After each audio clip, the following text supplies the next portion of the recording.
Never been a hoe, I stay on go, so what the business? Nigga talking reckless, shoot his bitch ass with the quickness. Now he bleeding, sorry, begging, asking for forgiveness. Bow, bow, bow, bow, bow, Limp Biscuit. All my niggas wildin', they done labeled us a misfit. Wake up every morning, 2 or 3, 5 in the thick bitch. Oh shit, did nobody come to see you old? It's a focus. Shoot 100 shots, no reloading. Master of the game, you would think I'm into coding. Memphis niggas spit this pimpin', mackin' like I'm golden. Hope with my money, you gon' turn me to the old me. Say hi, first class flight, I'm in the nosebleed. Copy, cooking, whipping, shipping, till you count the proceeds. OG, I've been moving back niggas since 03. Low key, niggas hating, but they don't want no beef. Stay gang, true sippers, bitch, I bet we gon' eat. Get jammed, get a lawyer, make it bud and don't speak. Pour up, I need some more. A nigga had a long week. Shout out to my plug, he showed me love, he out in Long Beach. I'm too geek, walking by myself but left with 2 freaks. Ooh wee, nothing in they mouth and on they booty. Austin Power swag, yeah, baby, this is groovy. You can call me money boy or you can call me nudie. Hood niggas, churches, chicken, let me get a 2-piece. Top down, 2-seater, let me feel the 2 breeze. Gotta hold it steady, chopper, kicking back like Bruce Lee. Lately I've been in the zone, I guess I'm in my 2-3. Don't call my phone for nothing less than a QP. Feeling like the Migos, cause my bitch is bad and bougie. All my haters love me, all these bitches is some groupies. Came a long way, I like to introduce the new me. Standing on business like I'm king or like I'm Drewski. Call me Ron Island, cause I like my lover choosy. When we link it's a movie, she bustin' like a Uzi. I love the way she do me, I beat it up like Uzi. She dancing just like Suki. Call me Ron Island, cause I look my lover choosy. When we link it's a movie, she bustin' like a Uzi. I love the way she do me, I beat it up like Uzi. She dancing just like Suki.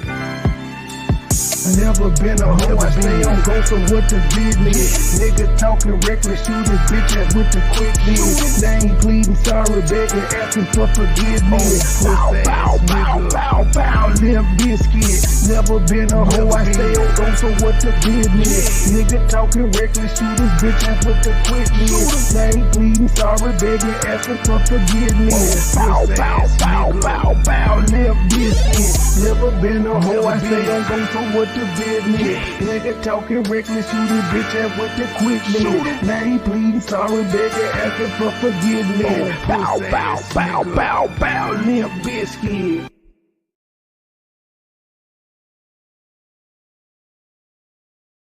No, oh, no, oh, no, oh. Niggas don't talk no more. Niggas don't walk no more. Niggas don't want no smoke. They saying my name, look in the mirror. Shout it 3 times and I might appear. These niggas is lame, die for the fame. Rerouted my ship like a buccaneer. I play my position, trust my intuition. Move when it's time like the minute hand. I'm snoozing the clock, I be tired, man. I run up the check like a Nike fan. I get it to go, I Uber my eats. Bread on the move, the debit truck. Say what you want, I'm making my plays. I'm deaf to the drama, I don't give a fuck. I blocked out the chatter, my pockets got fatter. I'm serving them up like a tennis ball. I'm close to the net, I can't hear it all. I'm killing them easily, fitting on. I carry my cannon cause niggas be plotting. Watching and planning, they wildin' out. You thinking it's sweet, get tricked off the streets. No pussy, they be only dialing out. The harder the head, the softer the air. Grandmama told you, go take a seat. I'm pitching my pennies, I wanted a bender. You rapping and broke, we're talking cheap. Speaking in riddles, your vocab is little. Passing out threats like a python.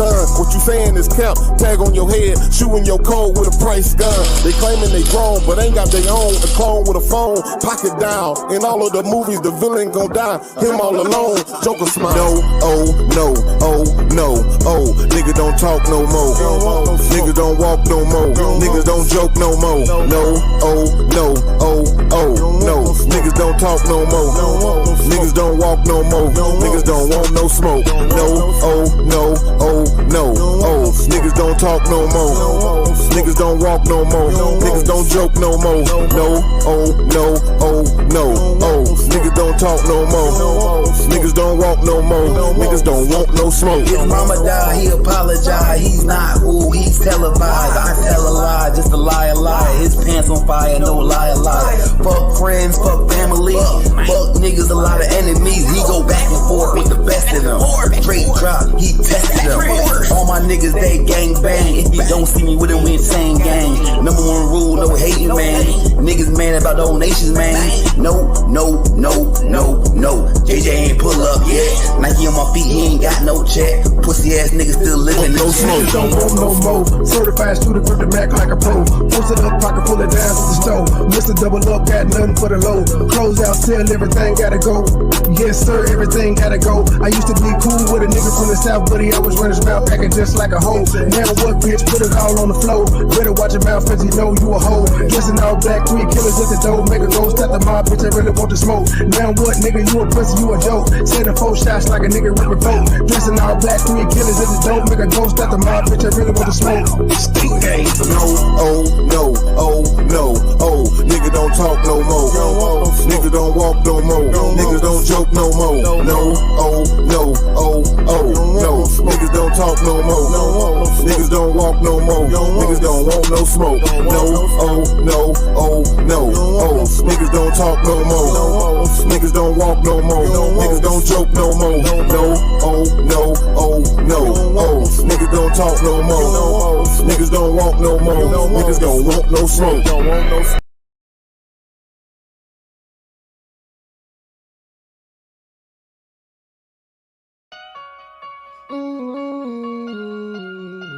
So cold, but I'm so hot. Dope boys with them now. The game so cold, but I'm so hot. Same old shit, still on the block. Same young nigga came up in the trap. I'm dope boy fresh with dope boy not. Dope boy fresh with dope boy not. Dope boy fresh with dope boy not. Same young nigga came up in the trap. I'm dope boy fresh with dope boy not. The game so cold, but I'm so hot. Same old shit, still on the block. Same young nigga came up in the trap. I'm dope boy fresh with dope boy not. Dope boy fresh with dope boy not. Dope boy fresh with dope boy not. Same young nigga came up in the trap. I'm dope boy fresh with dope boy not. I'm dope boy fresh with dope boy not. 1,008 gram headed straight to the block. Pirates this water while till it's hot. Mr. Double Up, turn a little to a lot. Right hand on the cell phone, taking orders. Left hand 360 motor to a lot. Blue hollow tips, got switches on the dot. State game, true sippers can't be stopped. Laughing at you haters while I'm thumbing through the paper. Say it's lonely at the bottom, won't you meet me at the top? The nigga ain't shit, yeah, get that a lot. Won't be deterred and I won't be stopped. Shaq Diesel number one, I post up on the block. 24/7 cause the hustle don't stop. 31 flavor, take an order like a waiter. I be selling more gas than a local truck stop. 1,200 strong for a pound to the top. Got me shining, I'm a star. Ask about me, I am legend. They gon' tell you who we are. Fuck these niggas, fuck these bitches. Get money, all I know. No love for these bitches. Never saving these hoes. The game so cold, but I'm so hot. Same old shit, still on the block. Same young nigga came up in the trap. I'm dope boy fresh with dope boy not. Dope boy fresh with dope boy not. Dope boy fresh with dope boy not. Same young nigga came up in the trap. I'm dope boy fresh with dope boy not. The game so cold, but I'm so hot. Same old shit, still on the block. Same young nigga came up in the trap. I'm dope boy fresh with dope boy not. Dope boy fresh with dope boy not. Dope boy fresh with dope boy not. Same young nigga came up in the trap. I'm dope boy fresh with dope boy not. When I'm thinking about the past, yeah, gon' get some knots, gang, we at the spot. If we ever was short, then it's back to the block, you probably get shot. Every day's a sudden change, we getting money, that's one thing that's never gon' stop. Real dope boys do what it takes, playing high stakes, living to die. Do your time, keep it quiet, no matter who you are, don't get what you got. Stack it up, that's the bond to stay fresh. Oh, they think that you're not. Take a roll with a hoe, they gon' let you go. Somebody's gonna say you ain't hot. Just invest in yourself, don't worry about nobody else. There ain't no handout. If you say the same, put it on chain. Let them see you ain't tied down.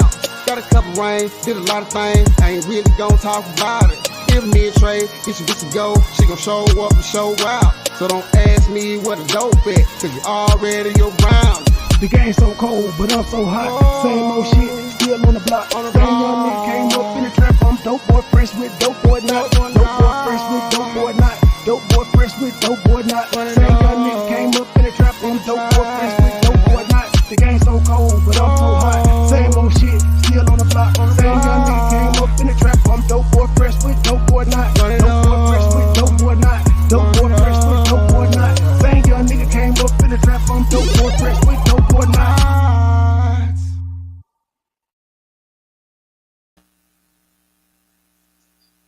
Good evening, ladies and gentlemen. Good evening, Gabe. I don't understand your message. I don't get it. What are you trying to say? Are you saying your point's proven, or are you saying prove your point? Can y'all hear me? Oh yeah, it's on. Hello, everyone. Hello. Hold on. I'm trying to find my damn overlay. Hold on. Y'all see the title? It's just in. I just got it. Y'all see the thumbnail. Y'all see the overlay. It is true. It is a thing. Hey, Leo. It is a thing. They got caught in the morning. Why? I don't know. Will the order of protection be granted? I don't know. Is he going? Oh, no, he don't have to. He should be thrown out on face value because the man ain't done nothing to it. But yes, it's a real thing that's happening, ladies and gentlemen. And he did. That's why I'm late. He was live and he went off for a minute. He was like, I can't take this shit no more. I'm sick of these niggas. And he went off for a minute. I don't know that one of the guys he talking about. I don't know.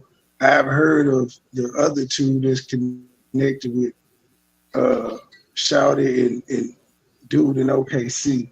But with one of the guys, random, I don't know who the fuck he is, but he finna go off. He gonna talk a little bit about what's going on tomorrow and things of that nature, and then we're gonna get into this captivating interview that he had. Now, I've only seen two YouTubers reference it. One of them called him the ex-boyfriend, if I'm not mistaken, and the other one called him a chomo. I don't know what was said in the interview, but I did hear some good things about it. So I was like, hey, let me push back Lil Woody now and get into this one first. Shout out to the 21 people on the Pentagon. Shout out to the 10 people on MoneyBoy Trade. We coming in hot with Jay going off. All of the people who be talking about me getting in the middle of drama and definitely responding to internet trolls. This is just internet stuff. It's demon time. I want to give a 48-hour notice to random news, YouTube random news. And I hope you get 1 million views. The first thing that I want to tell you is that this is a verbal. You will receive a written cease and desist. You could talk about me all you want to, and you can try to push the narrative against me all you want to. People have been doing that as long as I've been a public figure. They do it to everybody. I am not special in that regard. But what you're not going to keep doing with your tongue twisted bitch ass is taking my videos to push your bullshit narrative. I see how you keep on splicing my stuff. But most of what this guy had is old videos from the Kanika Jenkins case when I was a young activist that made a lot of mistakes and it was very emotional. I ain't that guy no more. I have literally moved past that. And what I want to tell y'all is that can't nobody say shit about what I have been doing for Dolton or Flint, because we've been doing a damn good job. And what we produce proves that. Now, I ain't got to come on here and make my case. I'm on here because I'm telling y'all, at some point, you got to stop letting people pay in your face, and you got to deal with the bitches and the bullshit. And that's a bitch. See, that's where the mic messed up. I think you had moved away from the mic, because you was fine until you went on your rant. I think you moved away from the mic, and that's why it sounded a little distorted. I think that's what that dude was talking about. It's weird because he's been living off of me, and I'm tired of this man playing with my stuff.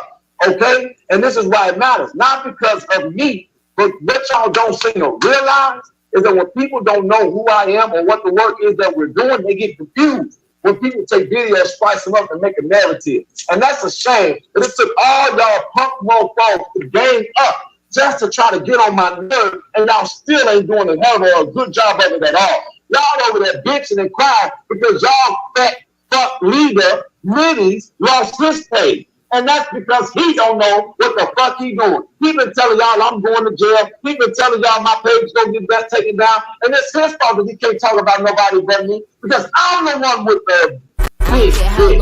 And that's okay, because I'm gonna tell y'all like I said, we out back.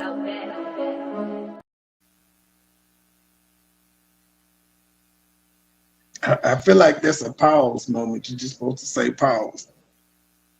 It's Turn Up Tuesday. This is what y'all supposed to be doing when y'all caught up on Tuesday. Let these let's have it. And this ain't the show for the elderly or the children. But I'm going to tell y'all this. I have literally had enough because this is not just internet shit. Now, I'm going to say this for the record, and I'm going to just deal with whatever comes behind it. I literally had a phone call, and I literally waited because I had watched Hannah. This is good. This part here. I won't say it's good, but I said this when the shit first hit the fan. I was like, wait a minute, G. If this is an actual conversation that happened, how in the fuck did they get a copy? That's what I was saying. I asked the question. He finally asked, but he had his own reasons for why he asked. But I'm just I don't trust people, so I be asking questions like that after. How the fuck did this get out?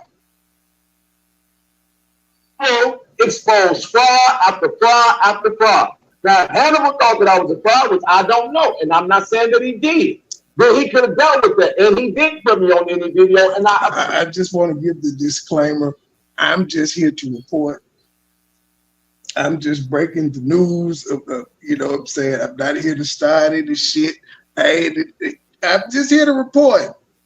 I'm just here to report. So I'm gonna skip that back because remember, y'all remember I had questions about it. I was like, how in the fuck did they get this text message? And it's supposed to have been between him and Jed. Jed didn't put it out. They didn't hack Jed's iPhone, so how the fuck they get it? Say this for the record, and I'm gonna just deal with whatever comes behind it.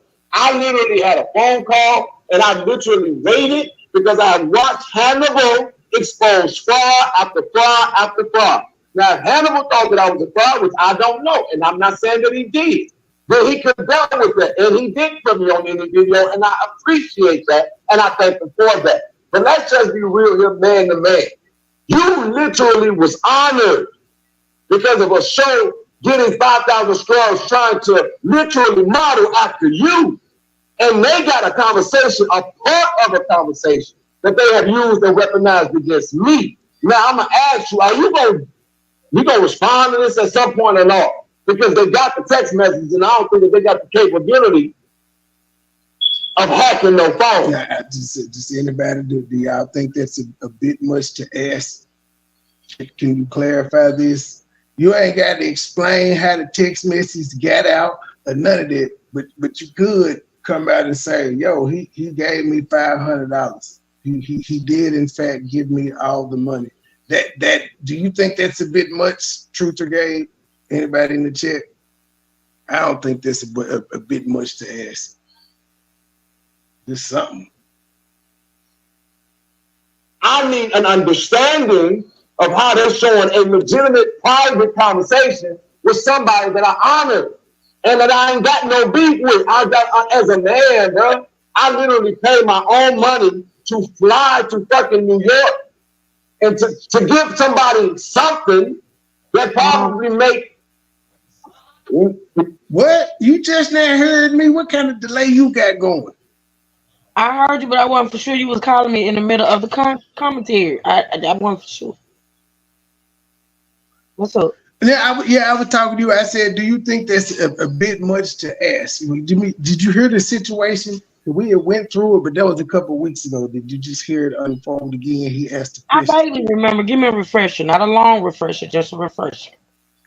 So Jed got 5,000 subs, and he asked his subscribers who they wanted to see on there, who should they honor, and they picked Hannibal, and he said they were gonna give Hannibal $500. He went to New York. He had $500 cash. Hannibal had his kid, couldn't get out. So Jed was still giving him the money, but he only had like $250 on Cash App. So he sent him the $250 and told him he would send him the rest of it, yada, yada, yada. And somehow the ops got it.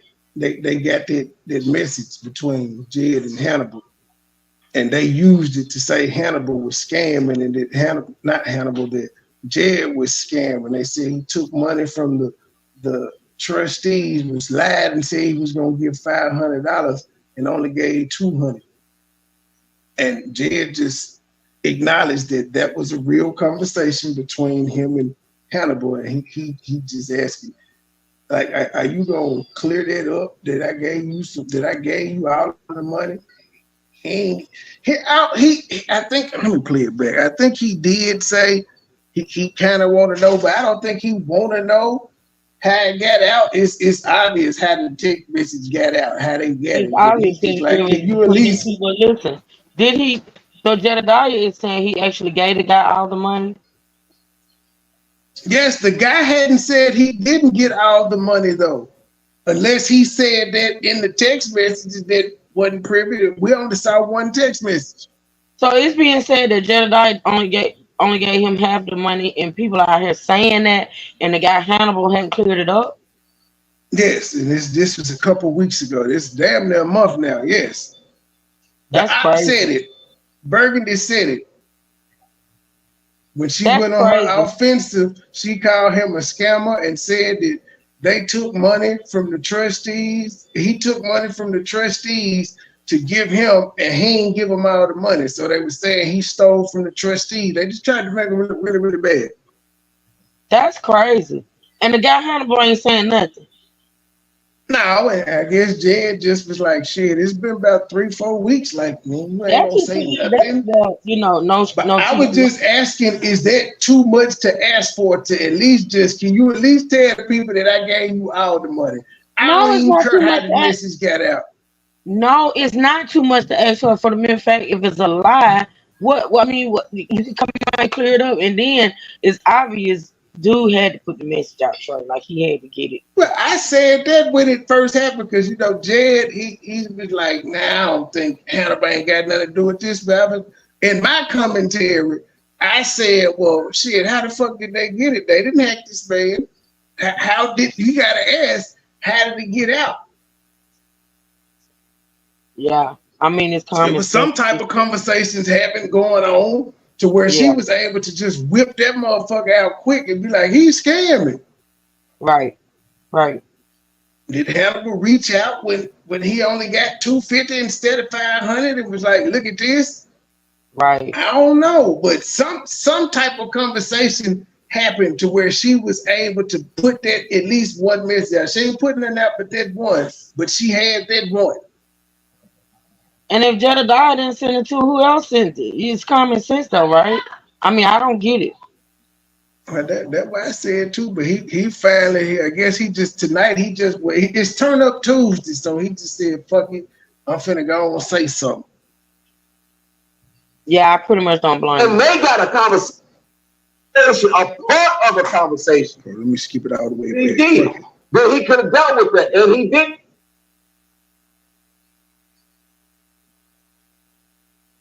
I think he gotta go to court in the morning. He was like, all this shit finna come out.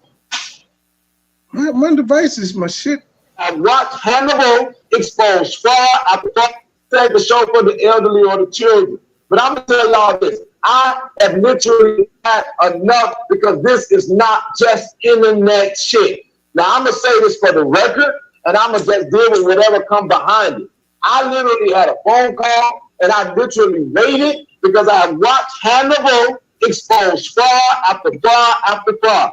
Now, if Hannibal thought that I was a fraud, which I don't know, and I'm not saying that he did, then he could have dealt with that, and he didn't put me on any video, and I appreciate that, and I thank him for that. But let's just be real here, man to man.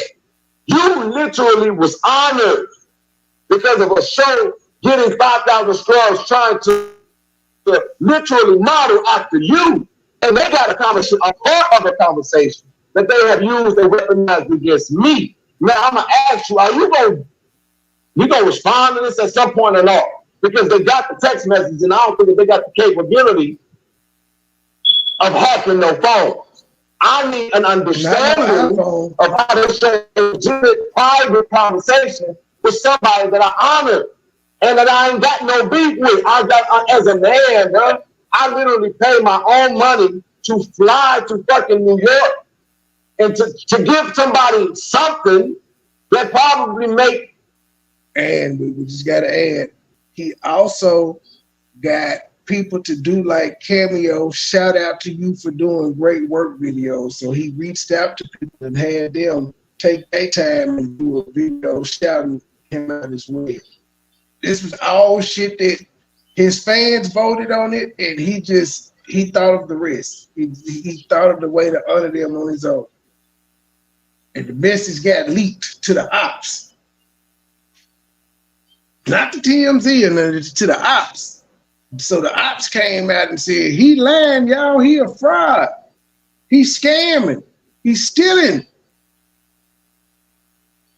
99, 100 times this same damn amount all the time. And I feel like at some point it's like, damn, if I saw shit like that, now let me be clear here. I don't know what they did. I understand that lady have manipulated a lot of people, and a lot of people are gone for, she got thick hips and she sounds like she in distress.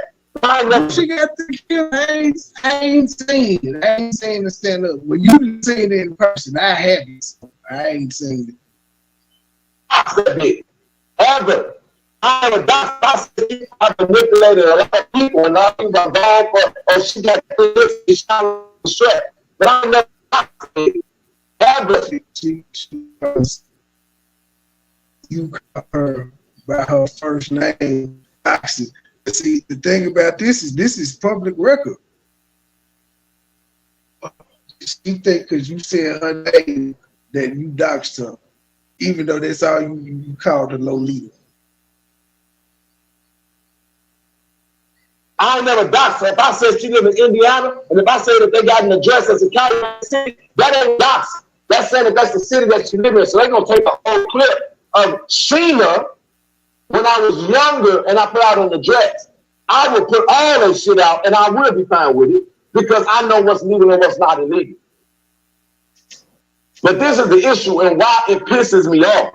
The reason why it pisses me off because y'all don't understand. When everybody start talking about drama, don't get caught up in the drama. Don't get caught up in the drama. They were victims of sexual assault. They had allegations. I don't know if they was lying or not. But they literally shrunk on me because they didn't want to be involved in the drama.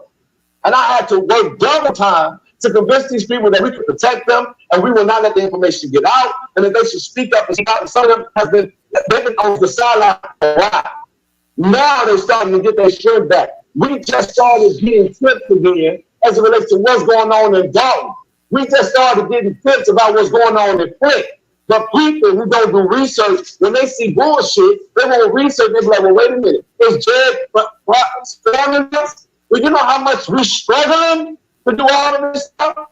Paying people for receipt, trying to make sure we got the right equipment, traveling back and forth, literally doing the work by going physically boots on the ground. That, man, the only reason why I don't have a lawyer going to Lolita tomorrow, we have 3 lawyers, but y'all, it's a lot of stuff that go in with it. I'm telling the lawyers don't go there because I'm telling them myself. They'll be there on the 26th. But we know how lawyers do that. We got to pay for that. And the 3 lawyers take a whole payroll. No. So this is what I want y'all to understand. This ain't just no internet stuff. I literally got to wake up tomorrow to go to court because of this full of shit ass woman Lolita Hay. You see it on the screen. 6:24, 9 o'clock, 2:03. I forgot the division. I can pull it up, but man, I had a court date in the morning, and that's it. I've been there before. I've been there before. For a motherfucker in a whole nother city, they got their feelings hurt because I was making videos. Well, I made videos. He just said to her, "Fuck you with your weak ass." That's all he did. And now there are restraining orders and things of that nature being asked for.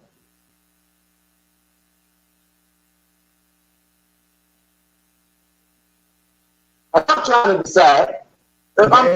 You pick who you give the memberships to, it just randomly give them. That's how Kiki got in. It just randomly picks anybody that's subscribed and randomly gives them a membership.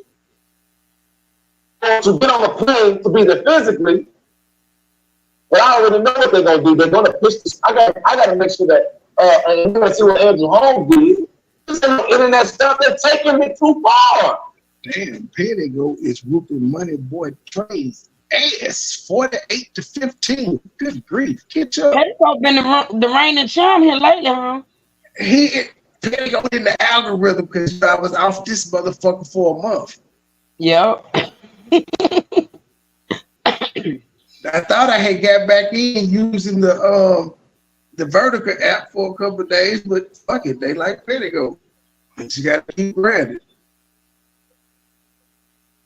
And these things, I never done nothing to that lady. Sharing that chat, if y'all want me to be very frank, that hurt my soul. I came up with new rules. Mods is mods.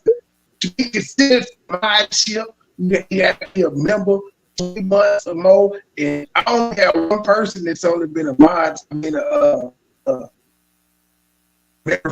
1 month, 17 and 18. I feel the game rate on my first day going to Dolton in between Sheriff Hill and do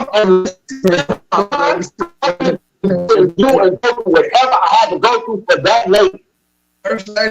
He can't pick who. Unfortunately, he can't pick who it is when it happens. They don't do it. They don't let him.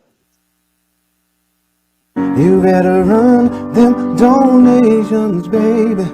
Run them donations, baby. Run them donations, baby.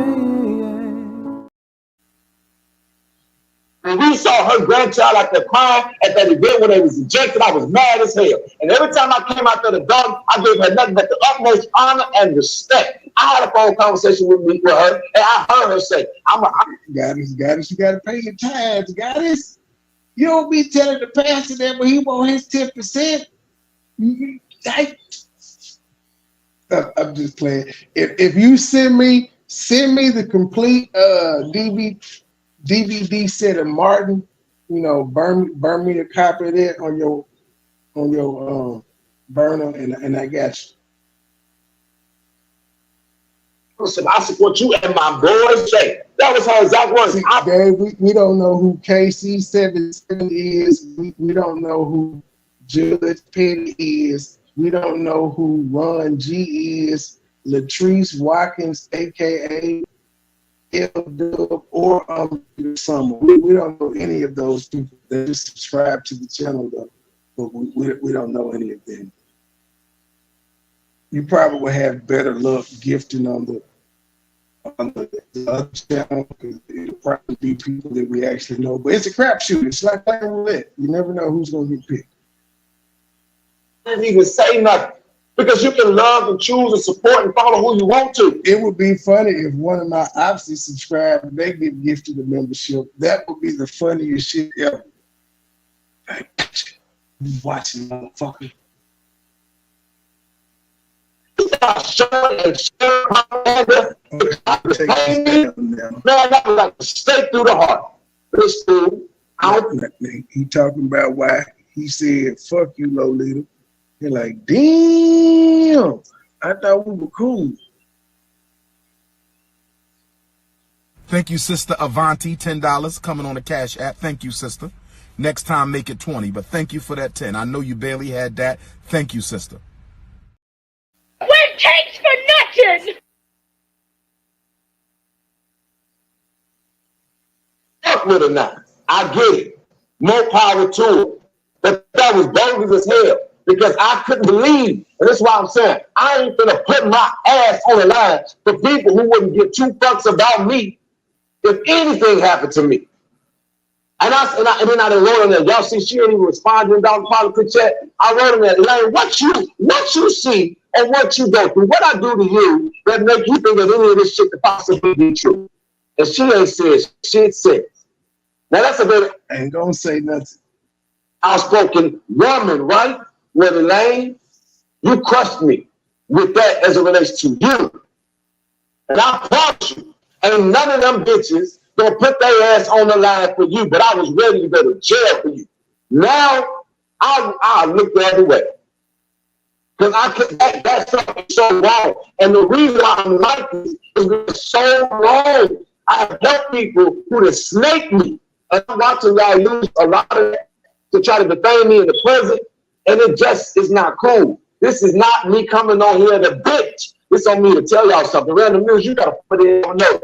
You can talk about me, but you gotta get some real receipts because you can no longer use my video footage for that. And with the next 48 hours, if you down my videos that are of me, videos with women that's come on my page, you do not have permission to use them anymore.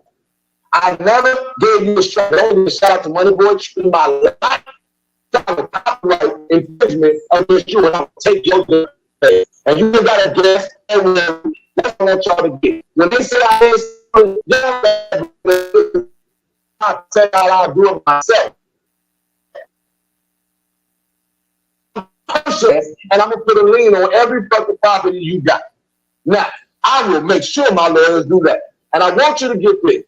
They said you ain't done nothing criminal, but some people on your team have. And I want to say it for the record. If Lolita filed a false police report, the bitch getting the felony. And I'm the same motherfucker that got on here and said Kim Fox got attacked. And y'all thought I was wrong and just making shit up? No. The feds, the state, and the county. When I talk to all of them, Lolita getting a felony if it's a false police report. Thank you, Lolita. And you can cry all the fuck you want to in solitary confinement. But they ended that check. And I told them I'm going to stop my behind the scenes working in solitary confinement until your bitch ass get out. Now, outside of that, I don't give a fuck about that demon lady that do that tarot cards. This bitch is literally telling y'all the future with.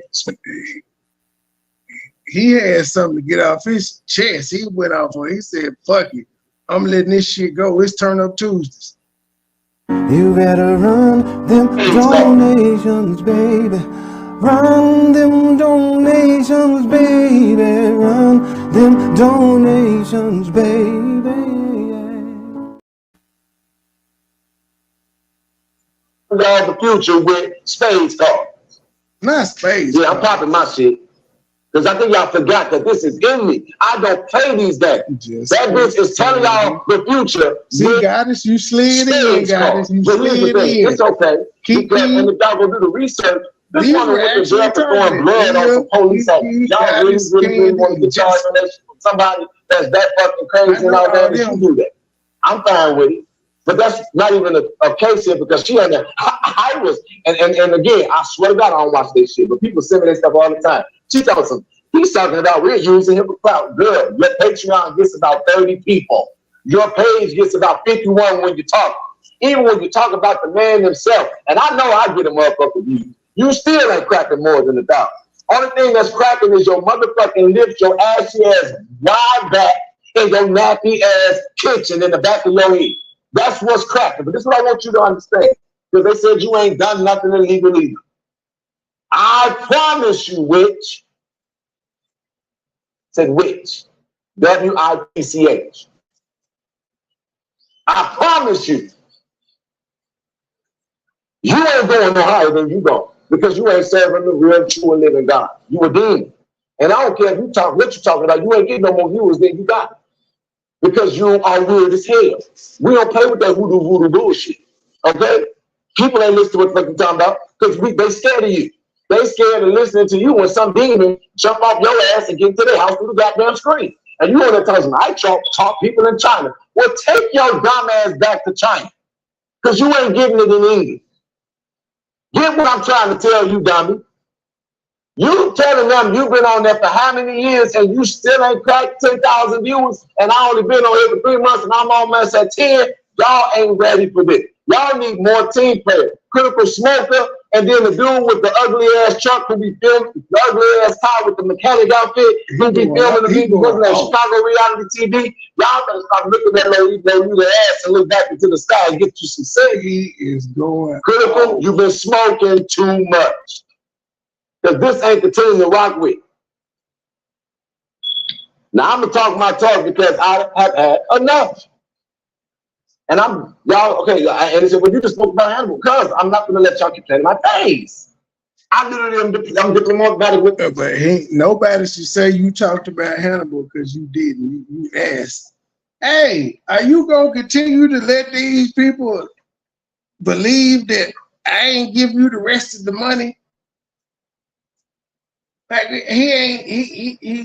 he's come to the realization that you leaked the message.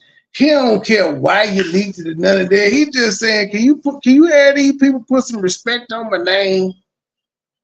They saying I scam, goddamn it, trustees and shit. They talk about they broke the law when they gave me money to give to you. So it's a whole bunch of shit that transpired because the text messages was leaked. You can't. It was cool to ignore it until he was like, can you at least clear it up that you got to make a community post or something. You ain't got to put it in your video or nothing or do no live addressing it or no upload, but you could do a community post and say, hey, Jed gave me $500. And what I just said ain't unreasonable, and I'm not attacking them and I'm not accusing them. I'm saying, well, how the fuck do they got a screenshot of a conversation I have between us, and why the hell it ain't the whole conversation, and why the hell there ain't been no clarity about if I stole it? And y'all, okay, and he said, well, you just spoke about animal, cuz I'm not gonna let y'all keep saying in my face. I literally I'm diplomatic with it, and what I just said ain't unreasonable, and I'm not attacking them and I'm not accusing them. I'm saying, well, how the fuck do they got a screenshot of a conversation I have between us, and why the hell it ain't the whole conversation? And why the hell there ain't been no clarity about if I stole something from myself? Ain't no damn trustees gave me no $500, and it don't fucking matter. Because they should be the ones saying that, right? But they're not. As a matter of fact, I spoke to several of them because they were proud of the interview with Lavell Redmond, something y'all dumbasses will never get. Now, these people have literally been on this campaign to defame me this whole time. And what else have they given y'all to add value to the fight of Dolton? Not a damn thing. Not no exclusive interview, not no exclusive content. They can't come up with nothing else because they're not doing no real work.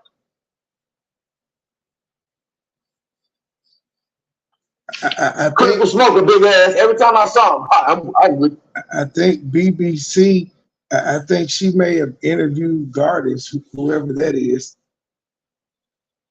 I didn't see. I don't give a fuck. And then it was so funny because all they dumbasses, wait till y'all see what happens to. I don't give a fuck.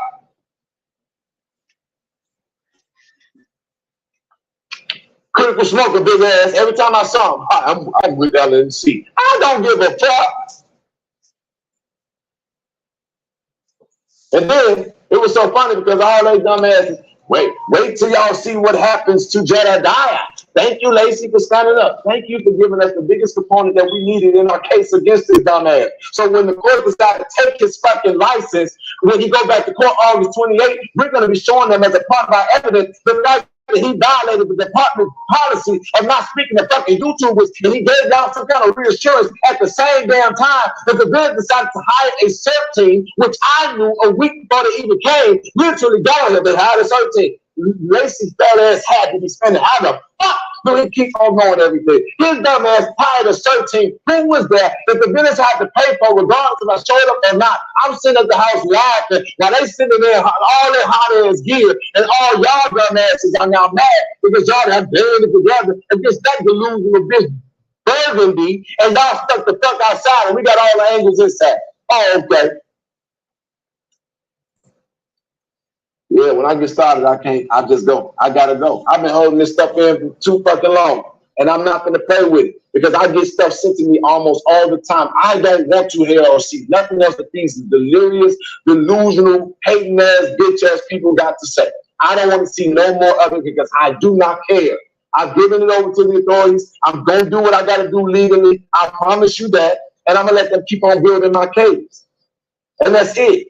And I would sue all of them, but they ain't got shit because they on here telling y'all we're raising $1,500. We're gonna get $500 to Burgundy. And she on there telling us this was the most traumatic time of my life.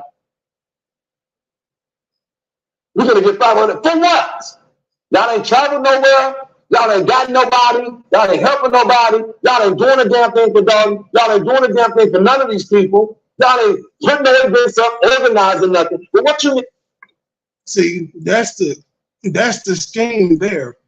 They say they're gonna give the money to Burgundy, and then they split it. $1,500 for. Because right now I'm trying to raise $800 so I can give, no, not $800, let me be clear, $600 so I can give $1,000 to Miles, the cop, who definitely helped us understand what happens if we need. After we already gave, if somebody reminded me, we done gave money to a kid that was taken advantage of by the mayor. We didn't give money to Flint to help them with the recall efforts that's going on right now. Paying for my own flight to be there on Monday so I can do boots on the ground, help knock on doors and get signatures. We didn't help pay for all kind of shit. I ain't got to see it go through this. Literally took my own fucking money to fly to New York to the motherfucker found out to say, thank you for being an example. Only to find out okay, you're giving out fucking text message. I know that you're critical. Hold on one second.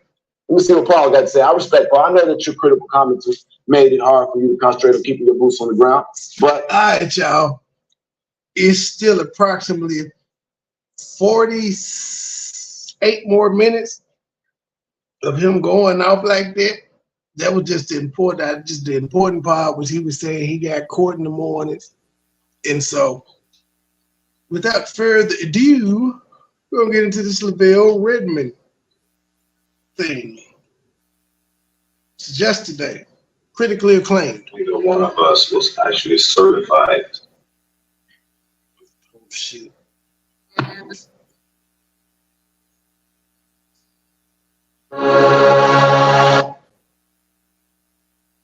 Get past it. The 8's still up there.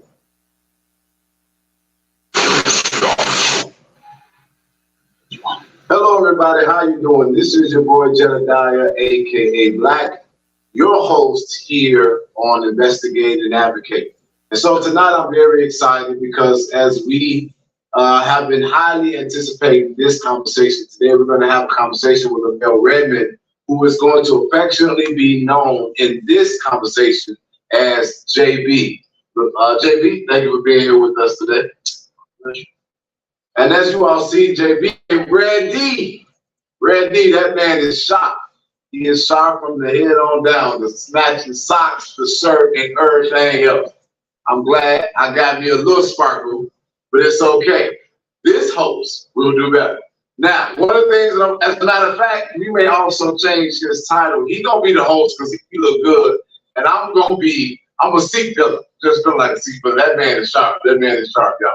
Okay, so today we're going to get into some things that I think a lot of us will know. This is a person, a man that has definitely been talked about very widely as it relates to what is going on in Dolton. And we're going to have this conversation as transparent and as open. I think he's agreed to that. But we also want to acknowledge that JB is in his own litigation. He's actually pursuing some civil matters. And we're going to respect that. And if he can't talk about something or don't want to talk about something, we're going to respect it because we're going to definitely give him homage for being here today. So let me just start there by saying, man, how you doing? How you been? What's up with you? Yeah, I've been maintaining despite,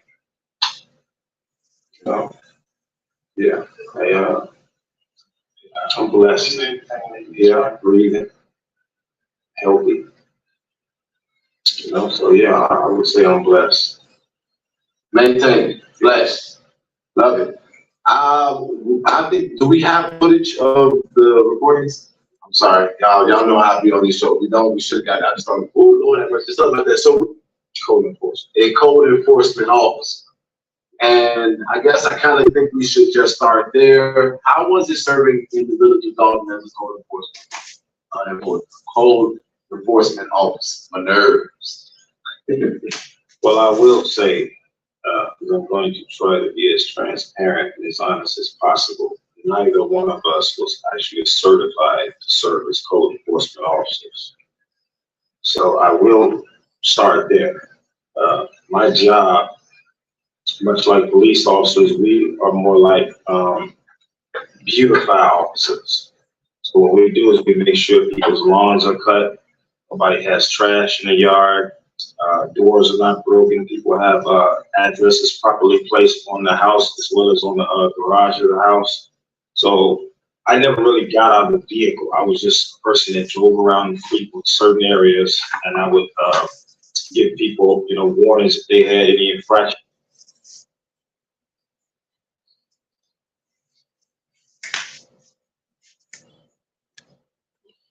Hey, bring him in. homes for no particular reason.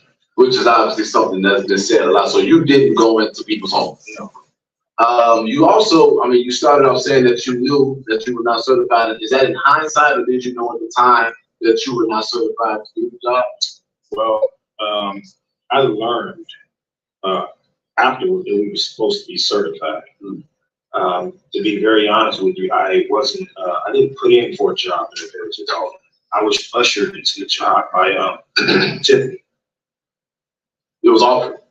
It was offered. I turned it down a few times. I was told that I would get a high-paying job at first, and I turned that down. Tiffany sent other people to try to coerce me to come work for the village initially, because we're a little bit fast-forwarded the details. But before she became the mayor, we were supposed to start a business together, a greeting card business. So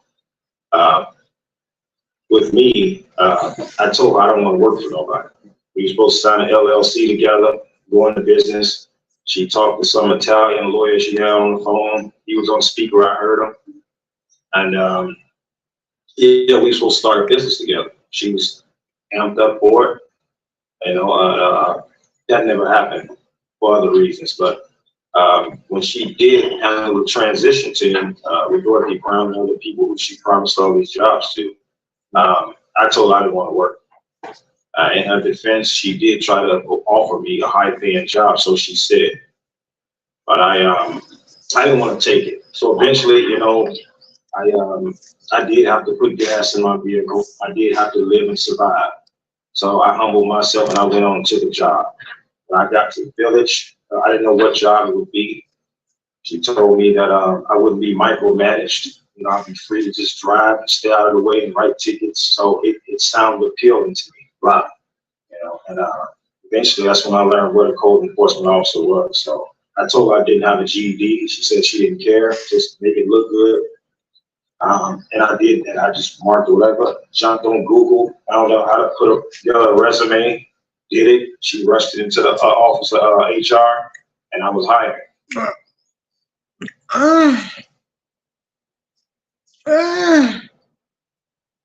That's not illegal, and people have their friends all the time that's not qualified. It's stupid, but it's not illegal.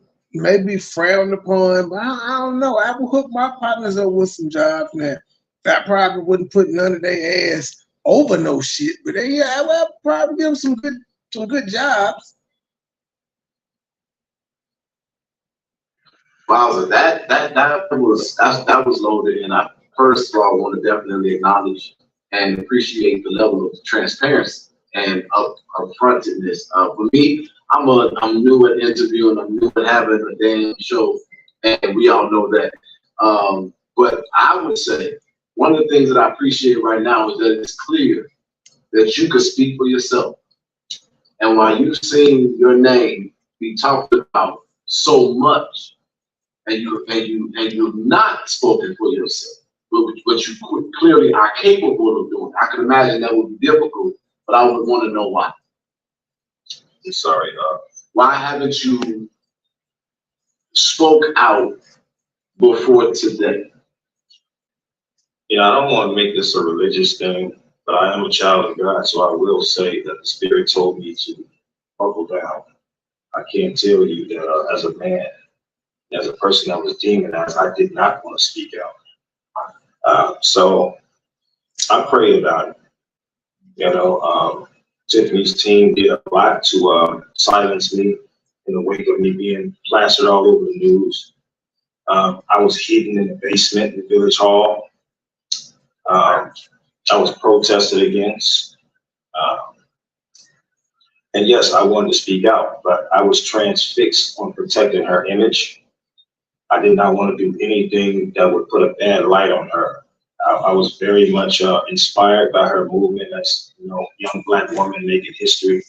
So anything. In other words, he was a simp for that pussy. And I was internally grateful for her, you know, giving me the job. But I was very adamant about staying out of nonsense just to keep her in a bright light, you know. And You were protecting her. I was protecting her. You cared about Tiffany more than you being dragged. And so that would make me wonder, as a person, as a man, it will make me wonder why. Why did you care so much about Tiffany and I'm gonna tell you a story that nobody knew. Okay, so in the beginning, I didn't know who Tiffany Hinyard was. Her cousin Dion lived next door to my mother.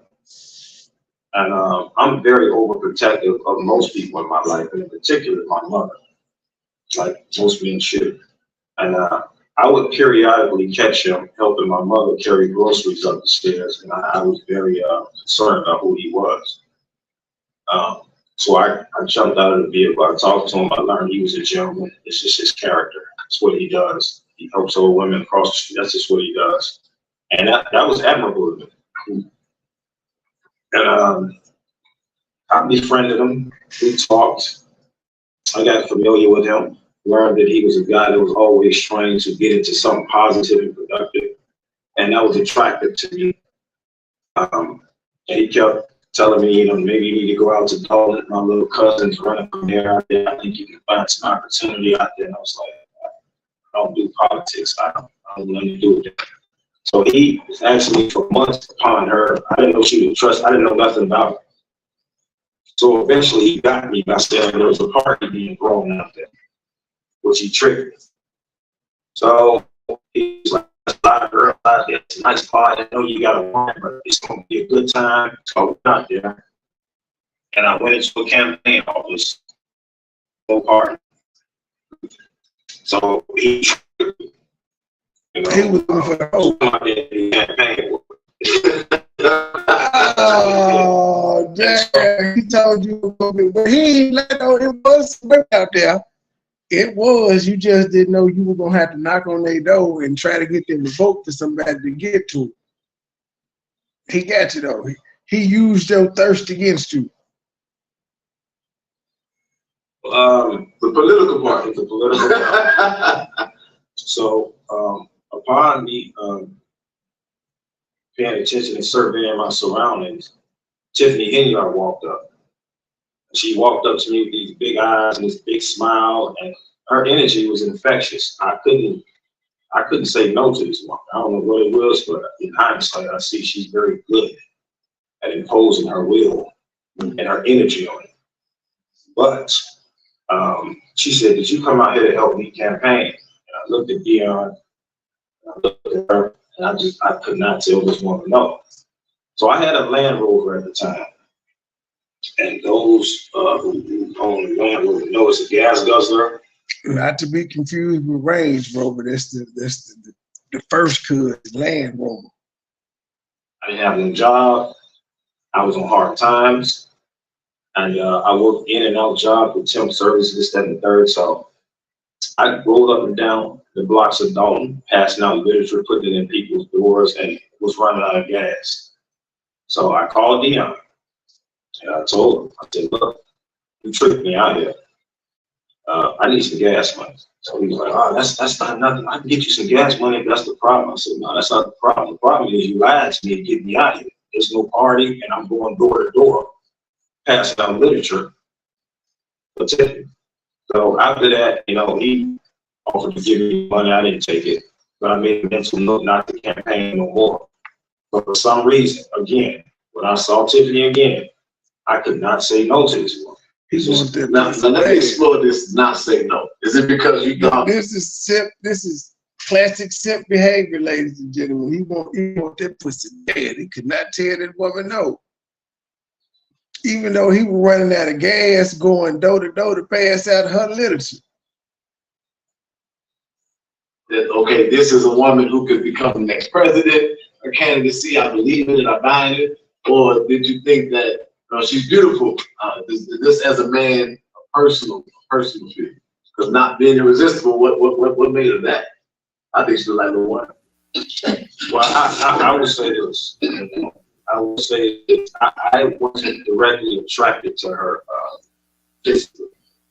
She's a cute girl, I guess, but she just wasn't my type. Just being honest. So how you become attracted to her? What really was attractive to me about Tiffany is her energy and her level of drive. I've always prided myself on a tenacious and driven woman. So when I saw those attributes in her, it was attractive to me. I saw how much of a go-getter she was, and she was just dogging about what she wanted.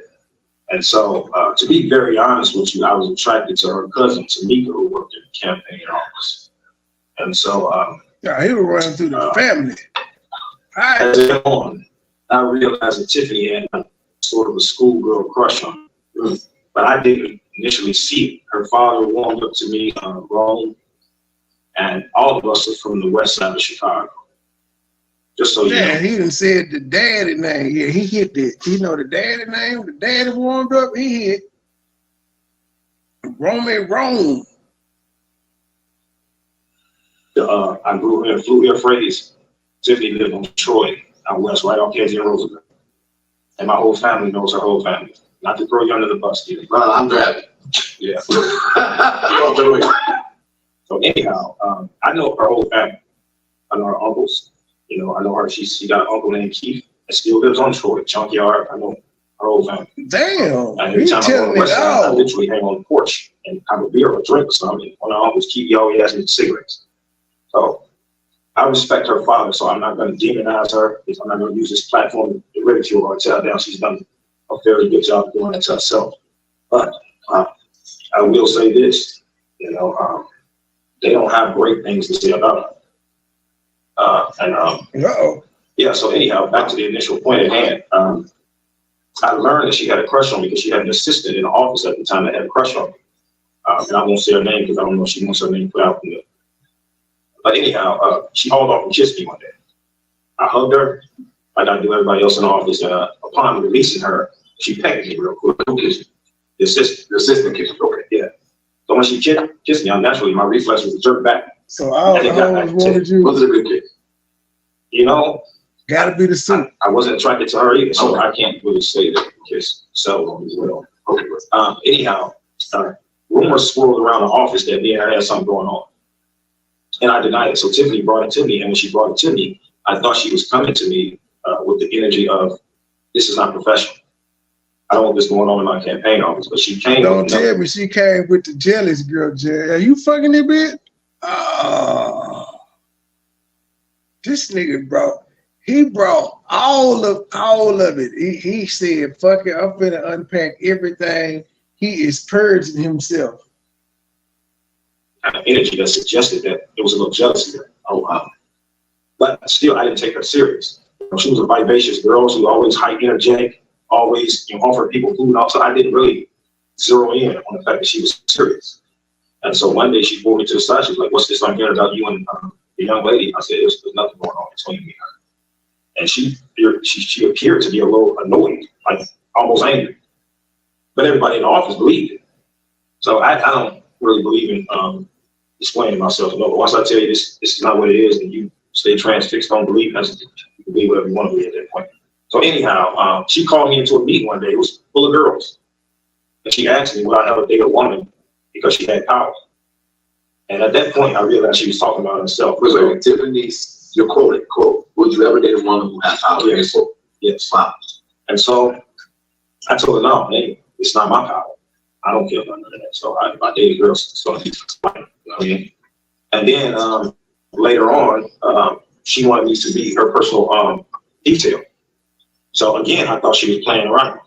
So I said, you know what, I'm going to go up to the flea market and get me a fake badge so I can have a badge. She's like, no, I'm going to get you a real badge.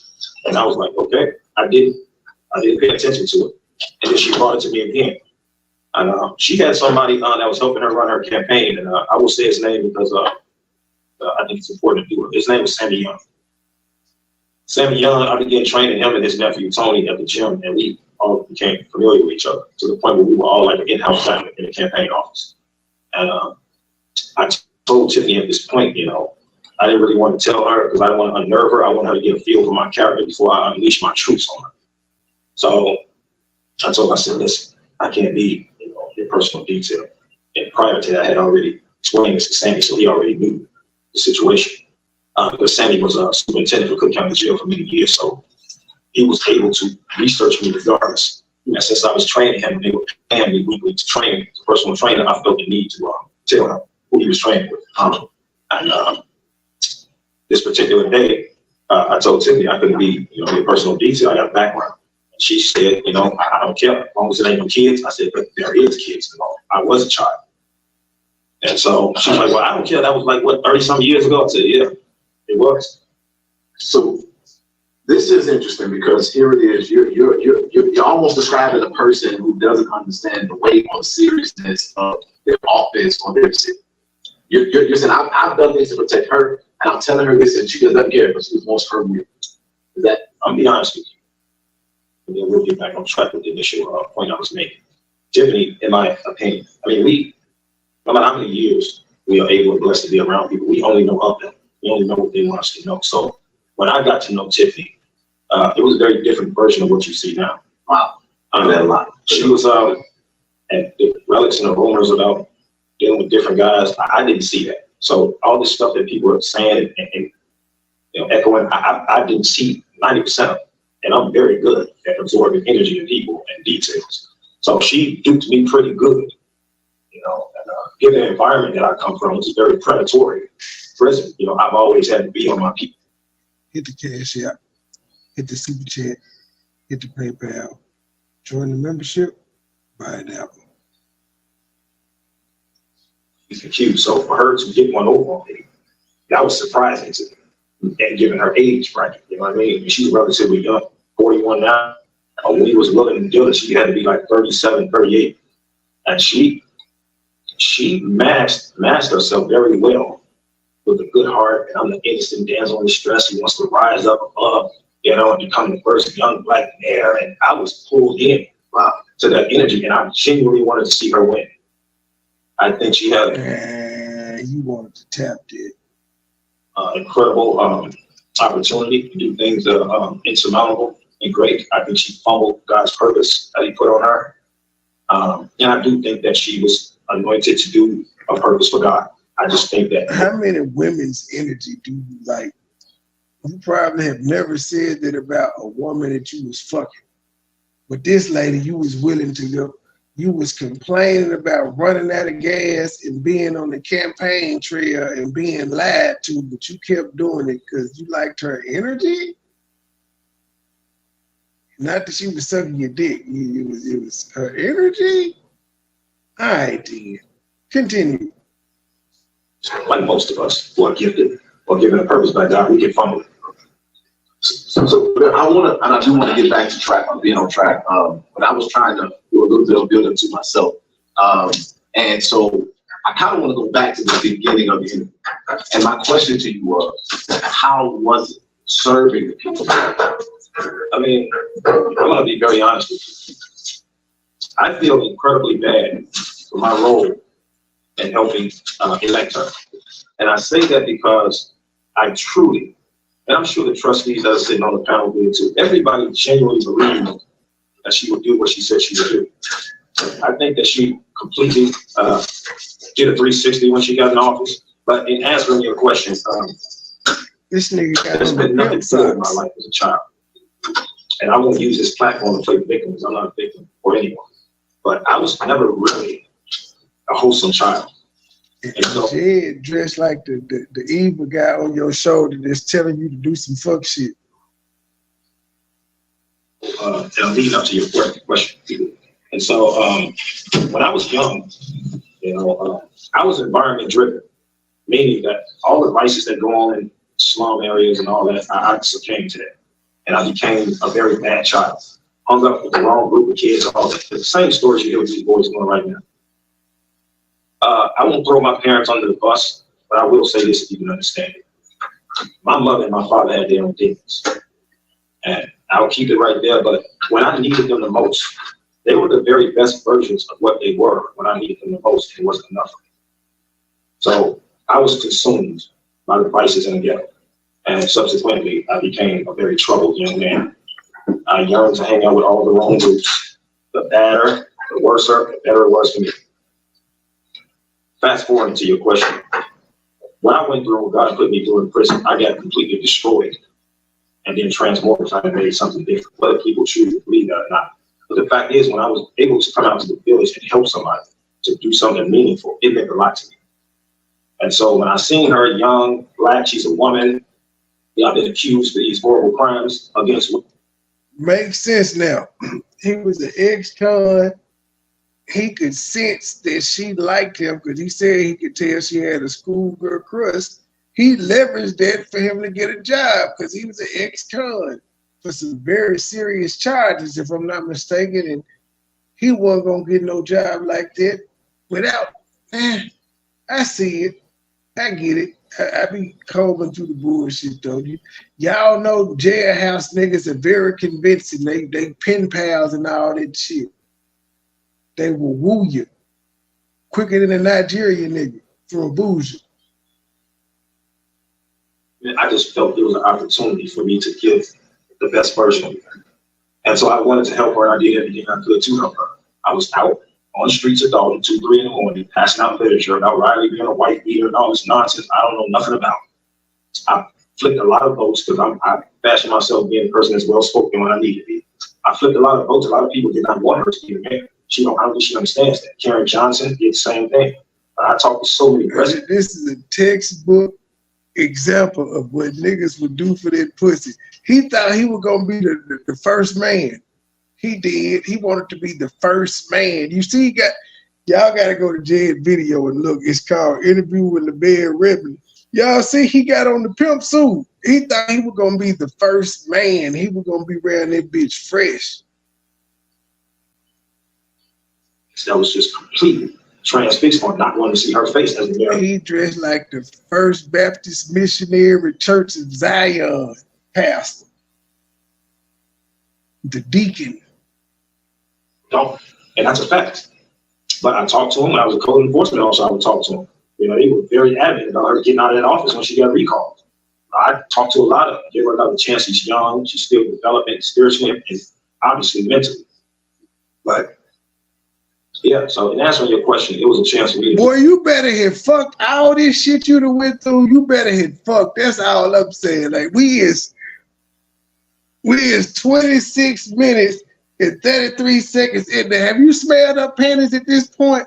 What's going on, player? He's still trying to act like he ain't got the draws yet. Did he get the draws? Can somebody tell me? Something meaningful, something I can hold on to and say, you know what, I helped put that sister in office. She made history, and I gotta tell you, I regret it. I do regret it. You know. Yeah, but what I want to ask you specifically is about She must have broke up with him. As a code enforcement officer, how did the residents entreat you? How was that experience for you? Okay, so here's the deal. So I've always been a person. Don't use this to crack a joke. I'm just being honest. And Akita used to tease me about this when she was PR tip. I've always been a person that's been perceived to be well dressed. And even when I was a code enforcement officer, yeah. So they used to tease me all the time. They used to call me deacons, detectives. I just called him a deacon. You dress like an old pimp. You do. You look like you'd have smacked a couple hoes. I'm just saying. You have. It said, where's my money? I'm not judging, but that's what you look like. See, they can say the deacon and all that, but it's also the flip side too. Previous, you know what I mean, all type of stuff. They would just crack on me, social stuff. Yes, all that, spreading everything. And then I would carry a badge on my hip. So, in answering your question, when I got ushered all over the news, not the people at certain radio stations I'm not going to mention. People did not associate that face on the news to the person that they saw driving around my village because my imagery was different.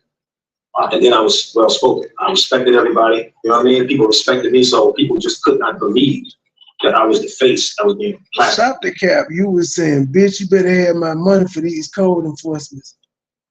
For these violations, bitch. You got 30 days. I'm just saying, that's probably what you were telling them. You were writing tickets, bro. All over the news. And how you was respectful and you said you ain't get out the car. You said I ain't get out the car. I just pulled up and I was sight shit. How you gonna be respectful doing that? You saying hey as you drive off?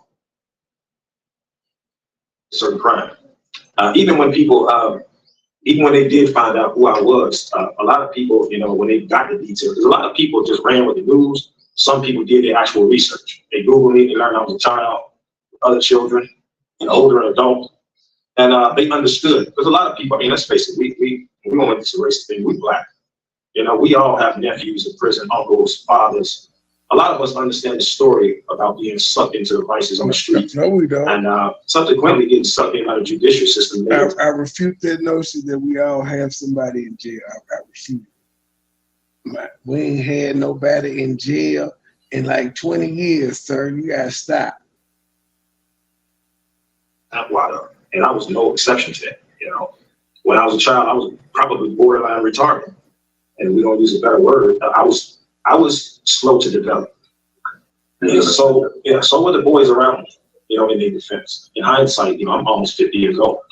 But I want to talk about that. I want to kind of go down that road a little bit, because you said that there were people who, well, first of all, I can believe that. I said the few times I've seen you, I can tell that you care about your presentation. Excellence you definitely present excellence every time.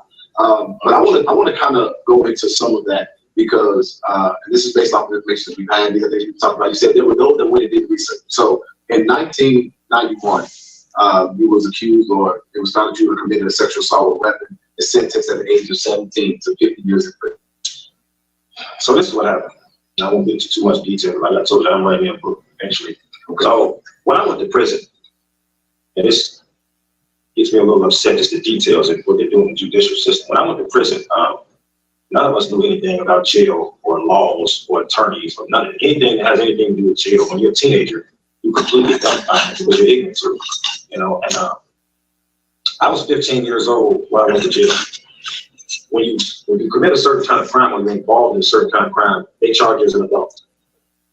Okay, when they charge you as an adult, that's called an AT, which means it means automatic transfer to the county when you turn 17. They can't put you around grown-ups when you're still a child. And they send you to places like Audi Home, which is some other terms considered juvenile detention. Okay, if you're convicted as a juvenile, you go to children penitentiaries like Valley View, Little Joliet, St. Charles, Asbury. Those are little children prisons. But when you get charged as an adult, if you don't take a plea before you turn 17, when you turn 17, they put you in Cook County Jail with adults, okay? Which is what happened to me. So when I turned 17, they sent me to Cook County Jail. And even in Cook County Jail, they don't initially put you around grown men. There's 4 desks that they put juveniles on, usually like a school one. But they keep the juveniles particularly away from the grown-ups because they view you as being vulnerable to a degree, even when you go to prison. So they are careful to separate grown-ups from kids, even when you get charged as an adult, unless you start doing silly stuff behind bars, and then they don't care where they put you. If you troublesome, they'll put you in. And I think that I think that society needs to know a lot more about the system, the way that it targets and how predatory it is. And I hope that your book that you will write will explore those topics. But even with the system, I think it's important if you can ask for where to go. Partially. Of course, we all know, or if you don't know, we all know about the accountability law. If you're there, you're guilty. Bottom line, in prison, they have a term for it, you're rapping, co-defendant, whatever you want to call it. If you were there, you're guilty. Bottom line. And then they have another silly term that's only for probably Latinos and Blacks, just being honest, which is ignorance is no excuse for the law. No child knows anything about the law, much less most adults.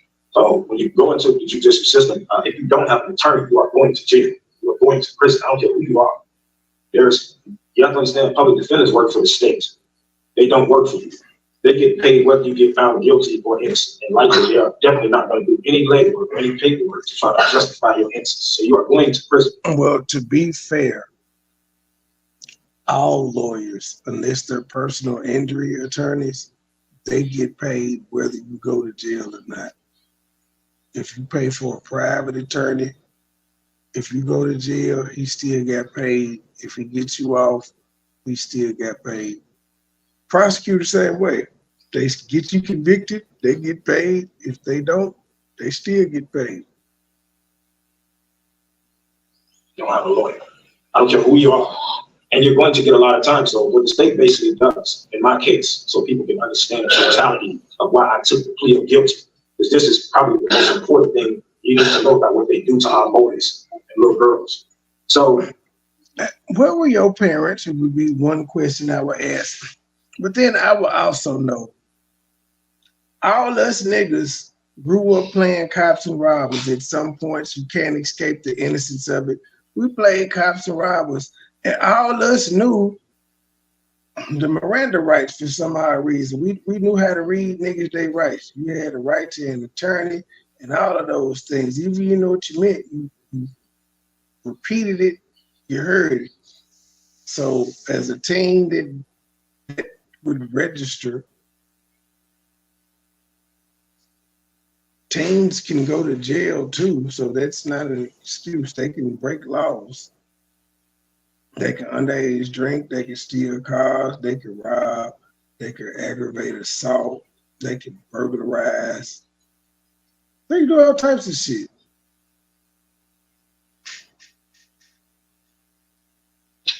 When you go to trial, you cost the state money. When you take a plea agreement, they cut off certain times or they'll have you. I do agree. When you go to trial, you costing them money and they get you. They try to throw the book at you. Some shit that would have been 1129 had you pleaded out. Now go to you facing 20 years. Be guilty to certain crimes in order to give you a set determined sentence to not cost the state any money for a trial. That's what they do. But let's just say you're involved in a crime. You didn't do 90% of what they're charging you. Let's just say they gave you a high count number. They gave you 36 counts or whatever charges it was. They say, listen, we'll knock off out of that 30 counts, we'll knock off 28 counts for you to plead guilty for this amount of counts. Just so you don't get 100 years. We'll give you 30 years if you cop out this. The truth is they're making a deal for you not to cost the state money for a trial. So they throw the plea in your face, and even if you're not guilty, even if you argue, whatever the case is, you're gonna take the plea because you feel like I got a public defender who's not gonna defend me. I don't know any legal terms if I go in the courtroom. They don't want you to talk when you go in the courtroom. You don't know what to say that they allowed you to talk when you go in the courtroom. So automatically you're in fear of getting the maximum time. So you're gonna take a plea whether you're guilty or not. That's the snare that they put most kids in the system. You know. So in March of 1991, at the age of 14 or 15, was you a part of the gang rape? I was there. Me and another boy, it wasn't part of the sexual act, but we were there. We were there. But you didn't rape anybody, was you? Listen, they got DNA testing, okay? DNA testing to prove all that. So I'm asking you explicitly, say, well, how many you did or did? Here's what I'm gonna tell you. I didn't want to say that because I want to put it in my book. So my answer would have been suffice. It would have been positive for you to read the book, but now you just pressured me into making that decision. My bad. Okay, I didn't want to. I'm still buying the book. We don't get out this book. It's still gonna be sold, but I think it's important. Okay, so no, I didn't rape anybody in 1991. I was there, and if I'm going to be transparent and honest. Okay, well, no, let's say it in details of the book. Okay. You said no. You hear it. And so there was, and I'm saying this on the record, there was an accountability law. If you were present, you're guilty. That is a fact. There's a lot of laws in the land that have targeted African Americans, the war on drugs. This is not an unfamiliar narrative. That you have been black and brown. Look at you trying to help them. So literally, this is a fact that the laws have been designed for our demise and for the deterioration of the fabric of our families and of our black men. And I hear you. And I think. But if he had if he was there and he had a toll, he wouldn't have got charged. That law is for the people that don't tell. That is so important because being a man that had many rumors hurled at me, it's important that people do the research. And that's the thing with society. You got to look at the facts, you got to do the research and not just the rumor.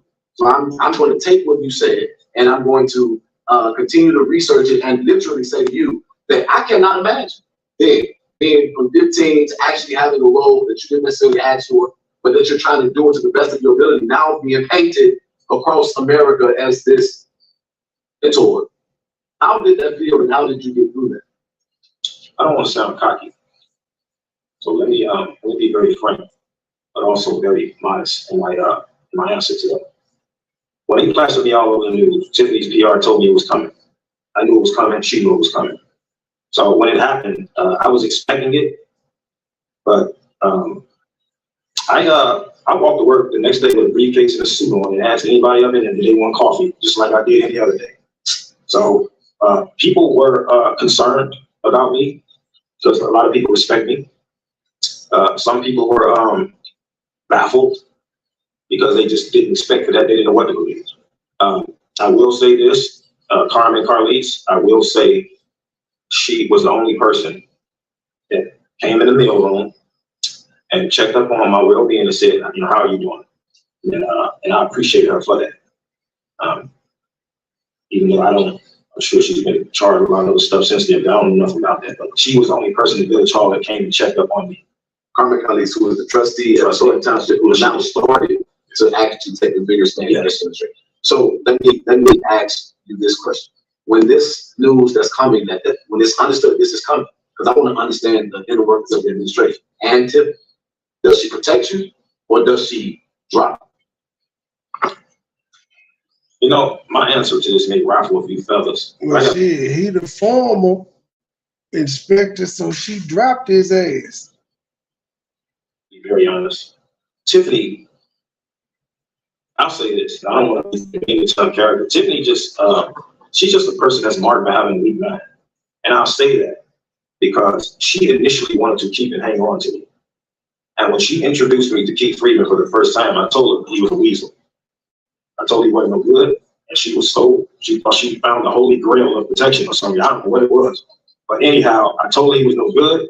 I saw jealousy in his face when she introduced me to him. He had a trench coat on, sweatpants, no socks, and a size 14 shoe or something, whatever he had. And actually, I didn't see the ankles. I heard about him. I said, but when she introduced me to him, I told her he wasn't no good. And yeah, so I'm sorry, you know, I'm sorry, it's very serious. You know, iron is a little ghetto. I need my shoes. Can somebody give me my shoe? Okay. I was trying to do like this, my ladies started sitting like that, and I didn't see the man. But now I got my shoe. Sorry about that. Thank you so much. Just get him, man. yeah. You're getting Air Max I think she into the she stream wanted and to keep me shit. in purse. Maybe for a reason of her own personal gain. I think she wanted to keep me around because she did still very much have that crush on you. But let me backpedal for a minute so you can get a full view of what I was telling you initially earlier. So when I told her that I had a background, and she said, well, that was 30-some years ago. The first revelation that hit me was I saw a degree of coldness in her. Because what if I was guilty? You just completely shunned, you know, what I told you about.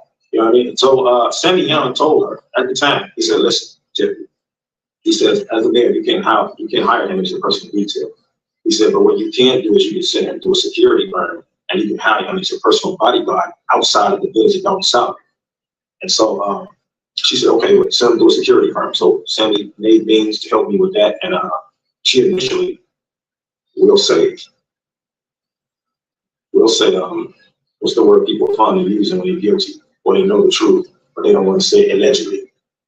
She allegedly was supposed to hire Sammy Young as chief of police for Dolton and didn't follow through with that promise. And so they had a falling out, which is why I never became her personal bodyguard, even though I was doing personal bodyguard off the record and off of pay, you know, all the way into she was a mayor. I would show up at every event. We went to a fundraiser, and I'll tell you why I did it. We went to a fundraiser, and I forgot what suburb, it was way out in the middle of somewhere. We had live band, and they did dancing and all this drinks. And her uncle, she got an uncle named Sweat, and he came up to me. So when she started entertaining the other guy she's with, I won't say his name because he's unimportant to me. But the fact is, That nigga is mad, boy. He said she sounded jealous about the girl in the room, but he is mad at all the niggas she dated. He threw shots at Keith.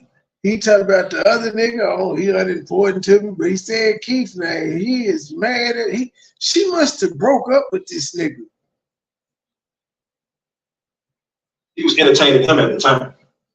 And her Uncle Sweat called me to the bar. He said, man, listen to me. He said, I'm gonna tell you like I told the other guy. He said, both of y'all look good with my niece. He said, I don't care who wins. He said, treat my niece right.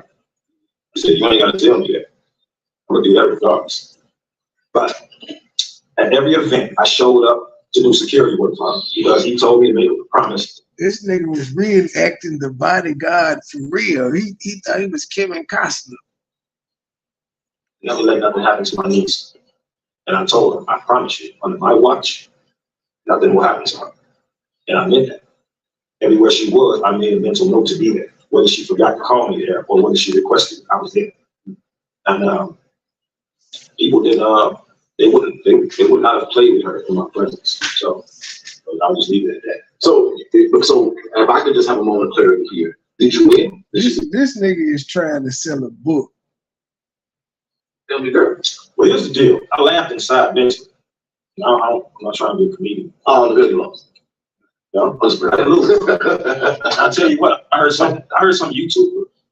I forgot his name. I don't know if it was him, but I don't deem that time. Whatever the person was on YouTube that said that Tiffany had the first guy. Don't tell me what was the very man. Let me clarify that very quickly. If you watch it, Tiffany didn't leave me alone. I left her alone. That's facts. Whatever, bro. Like, you know who has to.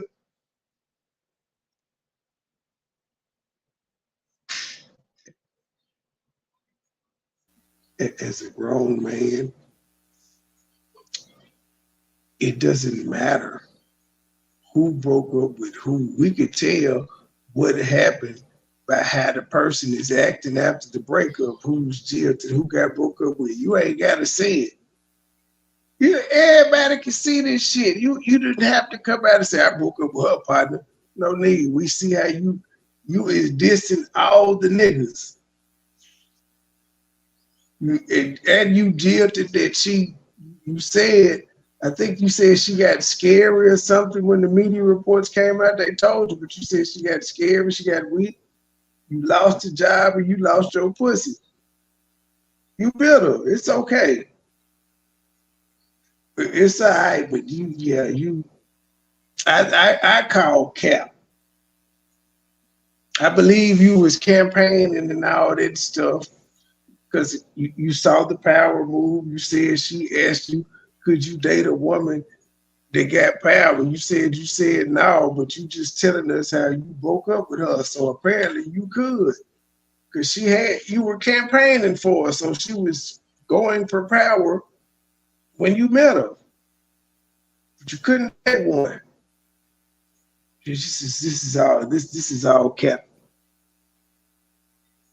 Tiffany went with the married man. Let me clarify that very quickly. If you're watching this, Tiffany didn't leave me alone. I left her alone. That's facts. And the reason why I left her alone is because I saw that, and I won't say his name because he's unemployed. But anyhow, he's unimportant. I won't say his name. I left her alone. Though. It had nothing to do with her firing me.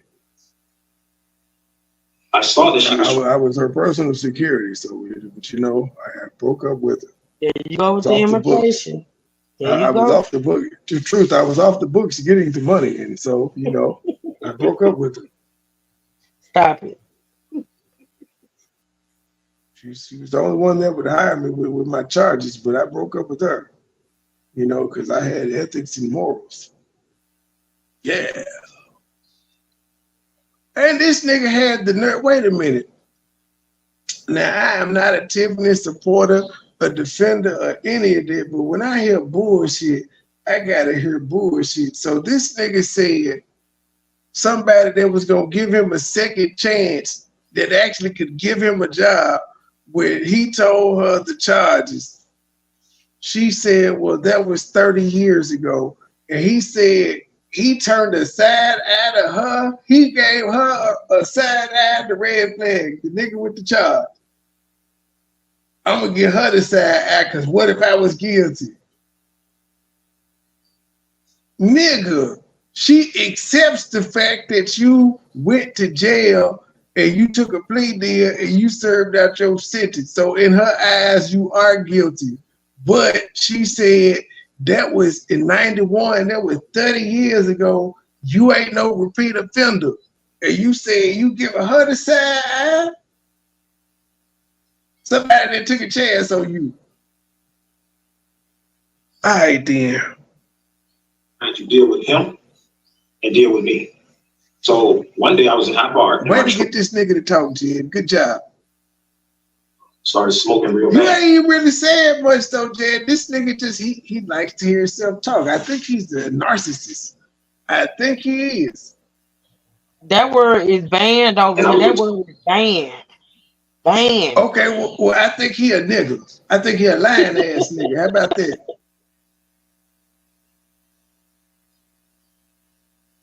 His cousin Dion. So I called Tiffany because I would call her at any time of the day or night. I called her and I told her, you know, I'm kind of pissed. My truck broke down. She said, well, you want me to send you a flat fee? I said, no. She had me on speaker. Or maybe she did have me. Maybe her phone was just sensitive where I hear the audio outside of it. Anyhow, I heard the gentleman's voice. So I asked her, I said, you got he got mad because he heard Kiefer's Kiefer, what was the other nigga, the Michael Smith? He heard the nigga in the background. His truck had broke down and shit. Oh, player. You dressed the part, but you don't act like it. Oh, Lavell. And you watch YouTube. Don't come over here with the shit, Lavell. Don't. I be roasted. real bad. And I was with Tiffany's cousin Dion. So I called Tiffany because I would call her at any time of the day or night. I called her and I told her. I would call her any time of the day and night. I had access. He tried to let y'all know he had her open, but he ain't bad. I broke up with her. This is why I broke up with her.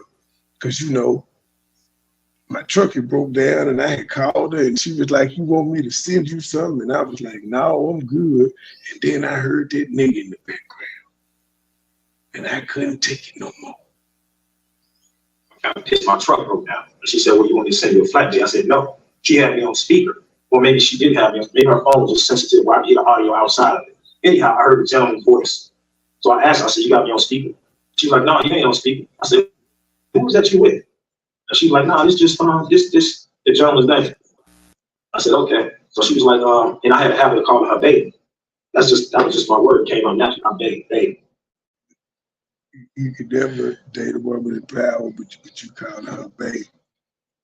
If you weren't fucking her, you weren't attracted to her, or any of that, why would you ever ask her who it did you around? I ain't never asked the bitch I ain't fucking who it did she around. I don't care. That ain't my gal. That ain't my pussy. Why do I care? You call her to tell her you mad about your truck being broke down. She tried to solve the problem for you. You said no, you more concerned about who the nigga is in the background. What? And he said, this was recent. It may have been in the, he the one the news broke out that said he had the sex offender charges and stuff.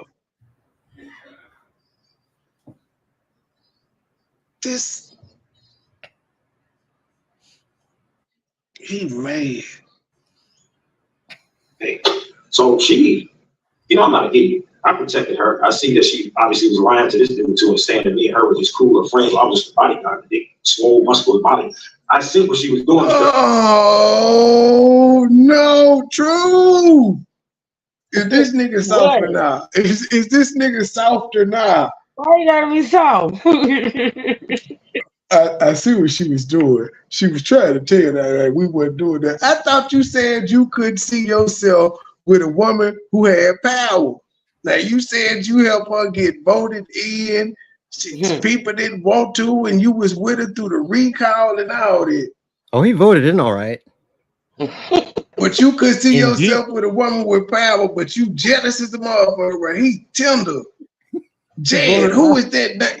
Jed, I know you supposed to be neutral and all. Could you tell me the name of the nigga he keep editing? Oh Lord. Voted was all it up Keith? Was it Michael?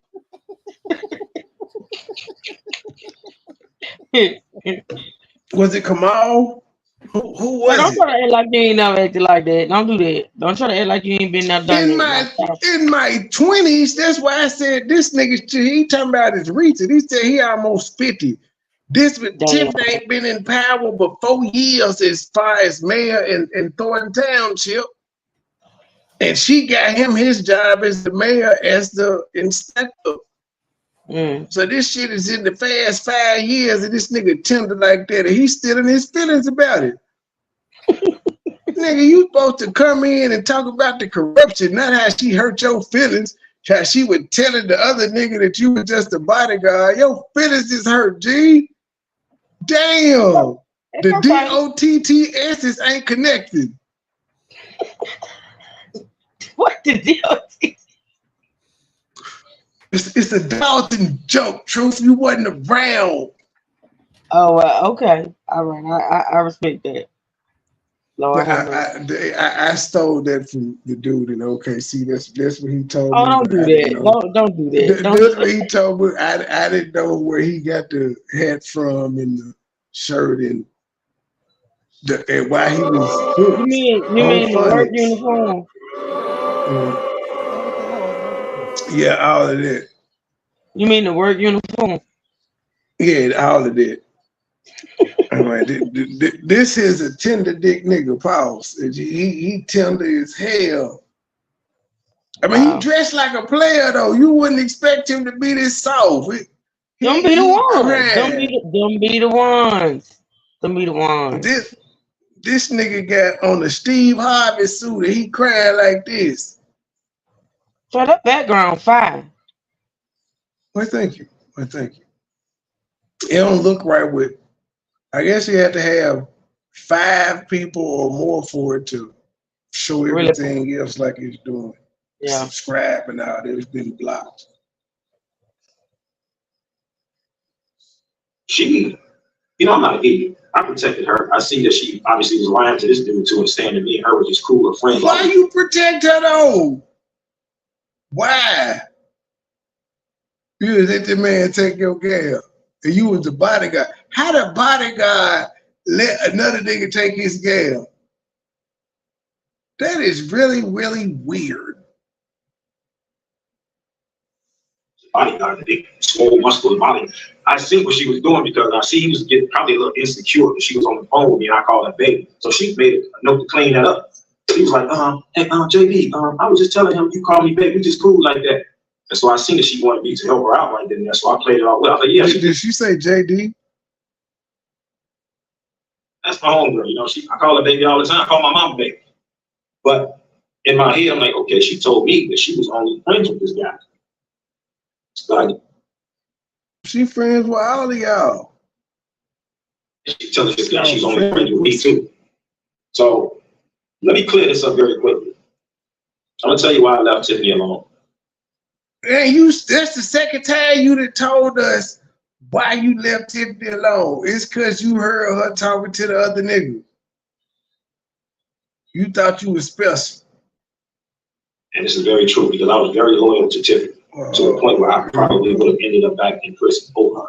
Oh, I would not let nobody. Oh, he was gonna kill a nigga for her. Oh, we tender. Oh, we tender. He too old to be this well, he was a bodyguard. You guys haven't been able to hear me the whole show, have you? I have a feeling I haven't been heard the whole show. That my mic just barely started working. No, we heard you a minute ago. Okay. Yeah, the last thing you said was that's weird. Okay. Ooh, this nigga tender. Try not to rub it in, God. That boy falling off the bone. It's okay to have feelings, It really is. Not all this time later, Tiffany like on her 5th boyfriend since then. Nigga, let it go. When I'm lying. It ain't been that long because I remember the news report today saying she had him on the whatchamacallit. They brought that up. I would never nobody speak down on her, and that's just the way I'm built. I wasn't raised that way. I had no mentors that taught me how to be a real man of integrity. That's just the fabric of it. She put that little pussy on him. She already shot. She put that little midget pussy on him. He ain't been right since. My character. I genuinely wanted to see her win, and reach the lights out here. But yes, I would have probably ended up with one of those federal subpoenas if I would still been on the team Tiffany. There's no doubt about it, and I don't deny it. And with that, and so one of the things that my team has been a lead that we had at one point is that nigga, you would have, man. Really knew that and might have asked you, or she might have expressed her consent for the trustee. You know, back there the book was up. I'll put the details of that in my book. But I will tell you that she still get subpoenaed when your book come out. She had a lot of just a question, though, sir. What make you think anybody want to read your book? just do you think you're gonna be a New York Times bestseller? Are you gonna sell it out the trunk of your car? Like, who? Nobody knows you. Why you ain't got no story? Well, you got the. Well, I guess it is kind of interesting if we go back to your being tried as an adult to dating the super male. I guess, but that's more like a Tubi thing. You would do better go on the Tubi and writing a book. They can give you like a little 3-day docuseries. For the trustees. I think genuinely all of them had their hearts in the right place. They were all on the ticket. They all had a dream team. And I don't want to, there's a lot of people beat up on Tiffany a lot. And I'm just going to say this, it's just a matter of opinion. I think initially everybody had the idea to run the town for the people, do for the people, you know, use the resources for the people, have a dream team. We all like one big family. Even though all of us wasn't too intimate with each other like that, but we were like a family. And they all ran on the same ticket to do something meaningful for the town of Dolton. I think when Tiffany got in office, so this is the way, and I don't want anybody to be like, well, he's making this. Yeah, I was like a family, but you was fucking Tiffany. She telling this nigga, we just friends, and she had to clear it up to that. Nigga, if she cleared it up in front of, she cleared it up for him while you was on the phone, that told you your position. She didn't need you to, you didn't have to lie, bro. She cleared it up. She cleared it up. Sound like maybe you thought y'all was more than what it was. Now I'm even questioning if you hit. If she told the nigga while you was on the phone, oh no, he just be calling me, babe, we ain't doing nothing. And you was cool with that? You was cool with that? I'm like, bro, I stick my dick all in her mouth. What are you talking about? Friends, my ass. I'm just saying, that's me. No, he played his position. How? He mad. Well, I mean, just how the fuck he play his position if the end result is he mad about everything that happened? she telling, she might see what it is. She telling him something different than she telling me. Look, this nigga is he is scorned. What he's saying is it's been 7 hours and 15 days. I don't think he fucked if she said this shit. He said he on the phone and he used to call her babe. And this nigga, he asked her who she talking to. But the real Jody, the one she answered to, be like, who the fuck is that? Why he calling you babe? And she be like, oh no, that's just what that nigga do. That's my bodyguard. That's how she introduced you, nigga. What the fuck? If that was your gal and you didn't know this nigga existed, why would you go along with it? Hell no, I'm telling you.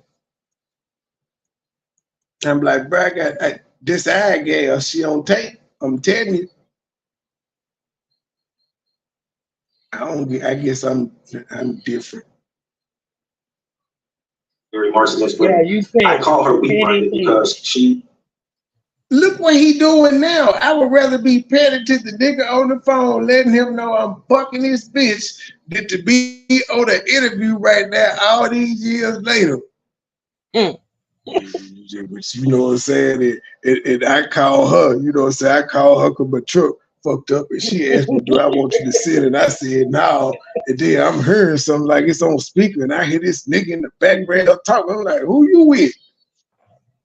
And then she ain't answer me, but then when he asked the same thing, it's the bodyguard. Hell nah, that ain't bait. He mad.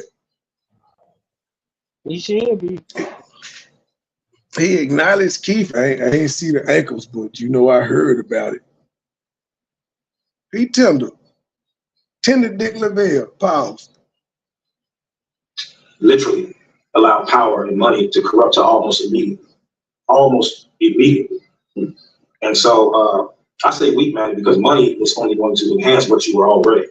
You know, whatever you are, and you get a certain level of clout, it's going to, escalate. So I say she's weak-minded because she allowed a couple of people in the village to get in her ear and poison her ear towards me. And she knew. Weak-minded because when the press found out that you had been to jail for sexual assault crimes and that you may or may not have been on the registry, she had to let you go. Nigga, you should understand it. You should understand it. Without a shadow of a doubt. And because she was the only one who gave you a chance like that. Have you got a job as an inspector anywhere else? But he came straight on. I wasn't qualified to be no inspector. I did the job. I came in dressed every day, but I wasn't really qualified. This nigga is a bitter boyfriend. And Johnson, that we had her back no matter what. So for her to allow a weasel like Keith and Keith hit that too. He made everybody that hit that pussy, he got a problem with. He thought he owned that junk. He thought he was Kevin Costner for real. I don't really need to look very much further. Bruh, come on. You're too big for this. I'm not say that, but I'm just gonna hook him. I'm not gonna say that either. Allegedly, allegedly, Chiefs, and I'm not gonna say prostitute. Let me not say that. So I'm just gonna hook him. I'm not gonna say that either. You say prostitute? Allegedly. So she allowed these people to get in her ear and completely derail me and Cameron. And I did see. Here's what you need to understand. Obviously, you wasn't around for this part. In my time of being in the campaign office, everybody got along from what I saw. I would see Jason all the time in there, Gianna, Allison Keys, everybody got along. And I still don't know. And maybe somebody knows something I don't know. I don't see nothing. She got Clerk Keys up out of there. Saying this in defense of the trustees, because I'm neutral as far as I'm my own man. I speak how I speak. I didn't see nothing that they did that would have caused her to jump off the cliff and start acting the way she started acting with them. I didn't see nothing that would transpire. You know what I mean? But can you give us understanding though? Because what did she, if she was potentially corrupt, what changed with her or with them? That's the $1 million question. Because my experience of being around them, I mean, Jason, it was like a home. The campaign was like a home to all of us. So, but what did she do? I don't know what she did. This is all I know. This is all I know. All I know is that I seen her character transmogrify almost instantly when she started getting certain levels of power and started getting influential people around her who she feel could usher her to new heights. But you still were trying to fuck her. It wasn't until you heard that nigga in the background. I started seeing her change up, switch up with me. So once I see you switching up with me and I care about you, I'm just gonna step back and let you learn whatever lesson you gotta learn on your own. But he didn't leave his job. She did all that changing up, but he didn't leave his job until the media broke it. He was on the registry. I'm just saying. He wants y'all to believe that his morals kicked in because he saw she changed up, power changed, she was corrupted. But nope, it wasn't until he heard the nigga in the background in the media. Because even when he heard the nigga in the background, he still stayed on his bodyguard job or his inspector role. He stayed on. Which is what I did. So the reason how this nigga is the Dolton, Illinois version of Gene Deal. Tiffany fell out. And if she does watch this, which I'm sure she's going to find a way to watch this, let this be clarity for you. Because I'm sure that she's told a lot of people, JB a snake, he flipped on me, he ain't loyal. I'm going to tell you why I did what I did. This is why I jumped off Team Tiffany. So I initially told Tiffany Keith was a snake. I told her he was a snake. So she thought that he was the newest, best thing she'd ever found on the planet. You know what I mean? So he jealous of everybody. Damn, soon as Keith came in, snake competition, snake. She let him poison her mind, turn against Nikita, turned against Karen, turned against me for about 3 people. That was the married dude, the prostitute, the black woman, the black woman who's had childbirth. Let me just say it. And Keith Freeman. Woman, a prostitute. Anyhow, yeah, so that's pretty much what happened. But what happened with me and her is that she tried to get me arrested, and she didn't think it would get back to me. So what happened is I had a good friend that worked as one of the department heads, somebody that I know without a shadow of a doubt would not lie on her for absolutely no reason. So this person called me and said, JB, what's going on with you and Tiffany? When he said that, I thought he meant romantically. I said, nothing going on, but I don't kiss and tell. He said, no, she's trying to have you arrested. I said, arrested for what? Arrested for what? He's like, she's saying I don't kiss and tell, but this entire interview is him letting us know he was sleeping with Tiffany. And he got tender. He was in love. She put that super pussy on him. She's been following her around and she feel uncomfortable. And I'm just my blood. I thought that I was a completely changed person after all these years in prison, but I realized that I still suffered from anger. I heard that. And he also said that Keith Freeman said that he had rumors that I was going to shoot him on sight. I was so pissed because the person that it came from, I know for a fact they're not going to lie. So once I seen that she was trying to have me arrested, I realized that she felt like the pressure of my background was too much for her and she couldn't shake the dark cloud of her political career. So she was trying to make a means to get rid of me, but she did not know how because I was too professional. I spoke professionally, dressed professionally, came on time. She didn't know how to get rid of me. So when I heard that she was trying to have me arrested, I contacted Tom Slovic from Chicago Tribune. And I decided to tell my story, a story that she did not want me to tell, which is the truth about her knowing about my background. She knew the whole time. I watched this woman, and you can go research this and look this up yourself. I watched this woman get on a board meeting and cry, real tears to me. So you act like she don't understand. You act like you don't understand why she had to distance herself from you. Because I challenge you. Since then, when have you had a job? Fuck it. Before that job and after, when have you had a job that rivals that in title or salary?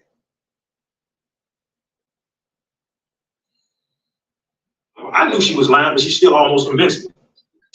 Even though I knew she was lying. I was literally gonna move to tears too, and I knew she was lying. This is the truth. And she acted like she had to get pulled off camera and then brought back on camera and was still teary-eyed. I said, this woman is an incredible actor. And then I started retracting back to the relics in the past about all the stuff she said. And I'm like, this woman probably been lying and been deceitful the whole time. So anyhow, that's how we. The conversation with the dude in the background where she was saying you was just a friend and a bodyguard that didn't tell you she was lying or deceitful. He's scoring. We got to strike the record. On the part, what caused her, let me go back a little bit before the part where I went to Tom Slovic. So initially she got recalled. The trustees wanted to recall her seat. The girl that worked for code enforcement, that I won't say her name, I just heard that she was some type of street person, but anyhow. This nigga hating on everybody. The girl that running code enforcement, I heard she's some type of trick. Is this nigga the feds? Is he trying to throw tips out there? I heard she a street person. What you trying to say? She in the gang? She said dope? What you saying? This nigga mad at everybody that he's on the outs. There's somebody else doing his job. He mad. He almost 50. He said it. This is ridiculous. Around the village. She was going around the town telling village employees that I was a rapist. Wait, the other inspector said you was a rapist? Yes. So to be fair, they just going off your conviction, what you pled guilty to, and what you served time for. They don't have the luxury of knowing the backstory because all that's not in the. They ain't got no transcript. They just got the plea. You pleading guilty, how much time you serve. They don't know about the act that you brought up. If you there, you part of it. They don't know any of this. They just know what you were charged with and what you took a plea to and what you served time for. You've been dealing with that since you got out. Hey, you've been dealing with that since you got charged and convicted for it. Why are you shocked that this popped up? I think the news story popped up 2023. Why are you shocked? yeah, so I took it to Tiffany because I had both Tiffany's phone numbers, and I still do. I I took took it the to phone and the burn phone because she keeps. she had two. I still got her number. Bro, you blocked. Boy, you blocked. This nigga still think he could call her. I'm telling you, he crazy. This nigga is married off Players Club. Yes. Not married. So- Oh God. Yeah, he married. He still got both of her numbers. He know where she stay. He know her routine. He was the bodyguard. I see why Tiffany. Now I understand why Tiffany needs security. This nigga is crazy. Well, Yeah, so I took it to Tiffany because I had both Tiffany's phone numbers, and I still do.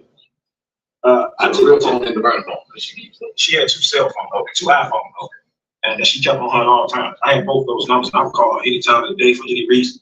So I called her and told her, you need to talk to your friend because it's going to be an issue if she keeps going around the village spreading mud on my name. So Tiffany acted like she was appalled by it. I'm going to check her. She wasn't spreading mud on your name, bro. You pled guilty to it. You pled guilty to it. But everybody else was charged with, that's what you was charged with too. Because they said if you was there, you was guilty. You said you were there, so that means you got the same charge as everybody else. She ain't wrong unless you decide to do a town hall and explain to everybody what happened. It's got the dirt to do nothing. So I'm going to tell you. So she went to some type of outing that I did, and Mrs. Johnson, Karen Johnson, came and told me that Tiffany was at that same outing. I was saying she was going to check this girl about what she said. She was out this outing and praising her, talking about she wanted her best code enforcement officer. That just enraged me. And so when she did that, that's when I decided not to. You got mad that she gave somebody else props. Man. Deal with Tiffany, period. So It for get you to worse keep and saying, worse oh, and she worse. left the deal and jumped to the other dude. No, she didn't do that. I left her alone. So when I think that she didn't check this girl about calling me out my name, dragging my name, I left Tiffany alone. So Tiffany was scared because she thought literally she was going to be recalled. She only won the recall on technicality. She would literally be out of there right now. But she was terrified. She was scared, so she had the girl named Cheryl to call, tow truck lady. And when she called me, she said, listen, Tiffany want to know, can you come out with her on the recall? I guess she wanted me to walk down the street with her for protection or just help politically period with it. I told the man, lose my number. I'm not helping her do nothing.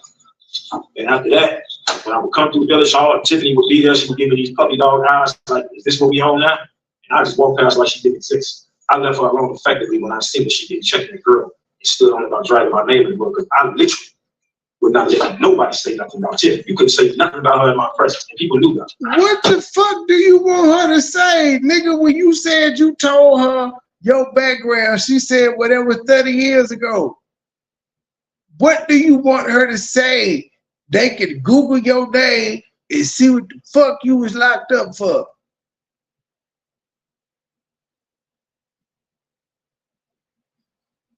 So when I seen that she didn't give me the same respect and integrity, I left her alone, period. Left her alone on all walks. The only reason. Sir, you were an employee to Tiffany. Again, it seems that you thought you was the boyfriend and you was just the employee. At this point, I think you lying on your dick. I don't think you fucked this woman. I think you wanted to fuck her. Just like how Myron in Players Club wanted to fuck Diamond and he thought that was his girlfriend and he said, I follow you home every night. I think that was you.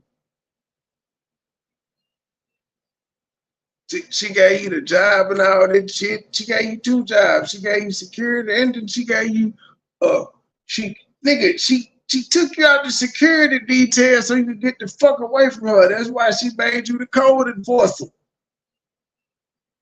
So you would have to be around her every day. Why? And just because I left her alone didn't mean I flipped what was going on the trustee side. Because a lot of people think, oh, he ain't messing with Tiffany no more. He with the trustees. It wasn't no with the trustees or Tiffany. I messed with the trustees the same way I messed with Tiffany. I wasn't with the childishness that Tiffany was on as far as, oh, we don't like Chuck, his team, us against them, they the ops, all that childish BS. I wasn't with none of that. I carried myself wrong. You know, so this was a good I still spoke to them when I seen them in houses. You know, even though that was something she was transfixed against. But the fact is, yeah, I know I'm the simp whisperer. I can whisper to simps and get them to come out of it. I'm glad this was brought forward. Brother, you need intervention. You gotta get some pussy. This is ridiculous. You ain't moved on yet. Only time that I went to Tom Slovic and effectively the only thing that would make this display worse is if you never got the pussy and you acting like this. Then it would just be you a creep. This is not gangster at all. This does not fit the persona. Effected on her and told my side of the story was when I said she tried to have me arrested. When I said she tried to have me arrested, the gloves was off. It was over. I can dig that. Put it a little closer because I can't see. You try to get me arrested, I'm gonna drag you. But just to be honest, you haven't given us any corruption or nothing. You giving us personal stories, G. First, she ain't defend me. It was another nigga in the background talking. She ain't listen to me when I said Keith was a snake. It's a whole bunch of me. Nigga, where the bribes at? We thought you were gonna say she was cooking books, she was cashing illegal checks, she was the bootleg woman or something. Damn. You ain't give us no corruption. Nothing. You know it's in my book. Yeah, I was trying to see what's up. I'm trying to see something, but let me put it closer. So intermission. Oh, okay, intermission. So let me see. We're gonna get through. We're gonna actually wrap this up pretty soon. But I wanted to ask you. I wanted to switch gears here. I'm gonna do like this rapid fire kind of question thing. And I think that it's important that I also tell people our story. And there's a part of this that I think he doesn't know that I want to share with him. But what do you recall about? Well, not the first time we met. It was another meeting. He came and whispered in my head, said, "Ain't nobody gonna do nothing to you." I remember that. I didn't know who the hell you were. I was like, "What's this?" He said, "Ain't nobody gonna do nothing to you." But the second time I met you almost wanted to do something. I think the same time, you almost wanted to do it. So the question is, I'll let you tell the story about how we met the second time. And I'm going to tell you something I don't think you might know. So what do you remember about the second time? So just like me, there's been a lot of bullying going on in the village. There's been a lot of firing illegally. There's been a lot of silliness, locking people out. All type of dumb stuff that's been going on. Bruh, you shouldn't have. If you were fired, it shouldn't have got to that point. When the shit hit the fan, you should have just resigned. You claimed you cared for the woman. You should have just resigned. And so when I realized that people were being bullied, I wanted to be involved with them. So I took a host of people's phone numbers that were being bullied, threatened, and I told them I would respond to the police. So when I seen you come to the village, the spirit just told me God sent it. I told Karen Johnson, I said, God sent it. He ain't seen none of the bullying where he was the code enforcer. In bodyguard, he ain't seen none of that. It was only after he lost his job that he saw the light on the road to Damascus. God sent them for you. And I made a spiritual and mental note not to let nothing happen to you. If there's anybody that's watching this right now and feel offended by that, we can be well. But anyhow, I wasn't going to let nothing happen to you. That almost sounds like Tiffany's "I love you" and there's nothing you can do about it. I'm just saying. And I don't really know if I'm a changed person as far as being perfect. I don't think I ever will be. When I went to prison, I didn't go to prison to change. I went to prison against my will. When I went to prison, I was a worse person because of the environment. But the one thing I've always been is protected. Worser in the word, sir. Always. You know, I was security for years, both professionally and in the streets. Let me ask you a question, Lavell. So you didn't know it was wrong as a teen to be present while your homeboys was raping somebody? You didn't know that was a crime. You thought that was cool. You thought that was normal.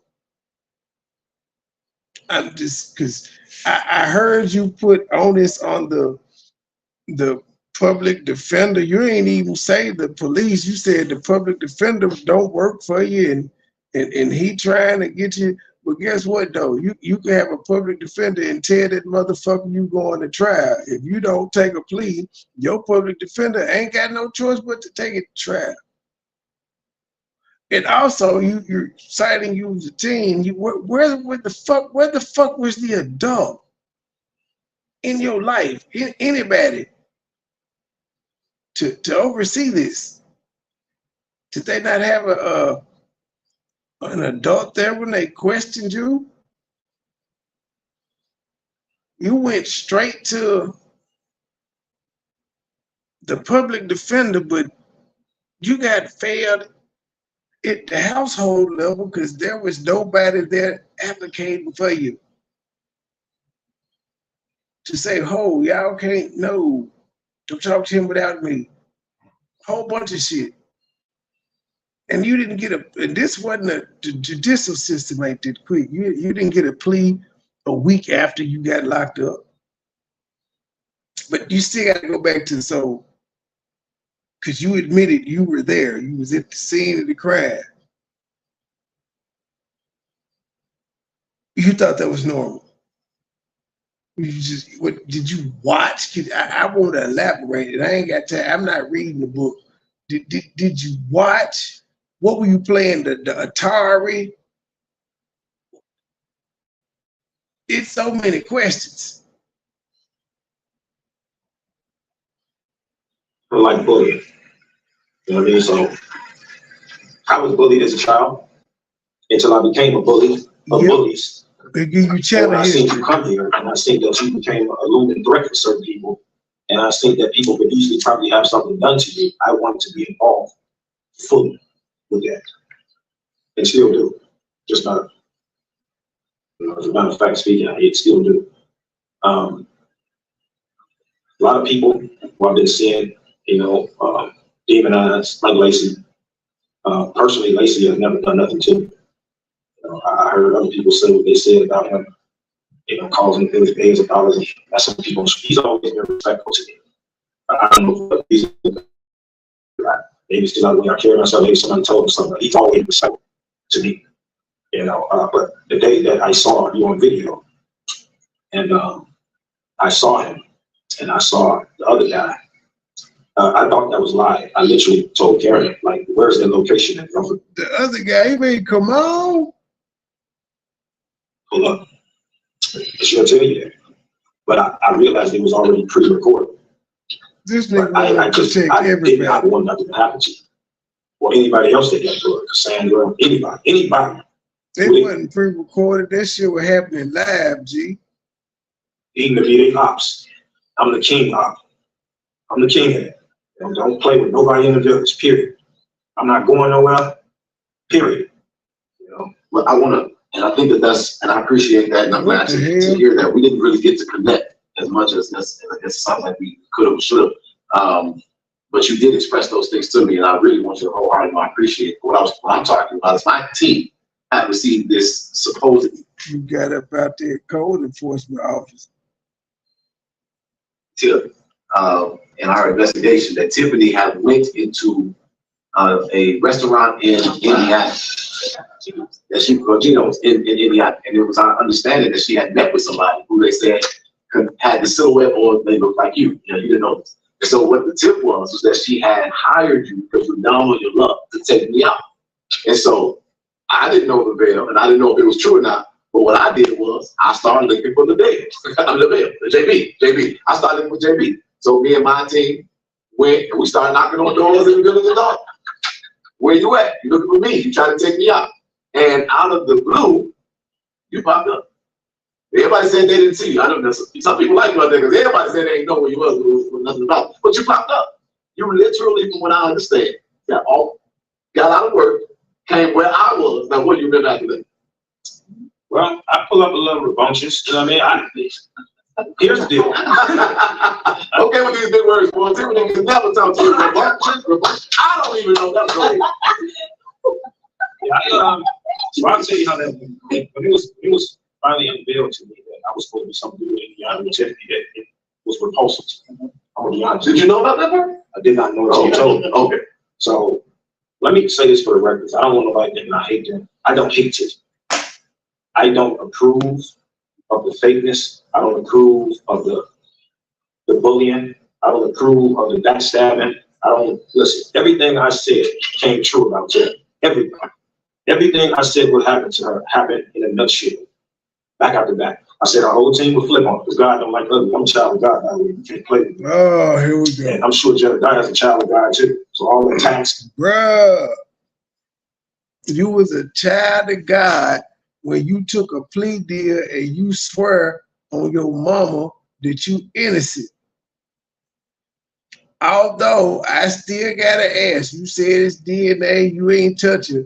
I still gotta ask, what type of nigga is you to be around while this shit is going on? You ain't even leave. You just was, I was there. You admit you was there. What kind of nigga are you? That is accountability in his footage. Why the fuck did you leave? And why he ain't tell? All the trying to demonize, all the putting YouTube videos out, all the going to Delgados, no matter what you do. I do believe she was initially favored, not God. I think she fumbled her purpose. See, I think you fumbled your purpose. And if you do go to prison, let me say this. I have to say this. I don't know if you're going to put this out here. I hope to God. You fumbled your purpose by being on the scene of a assault, sir. This nigga got the nerve to judge.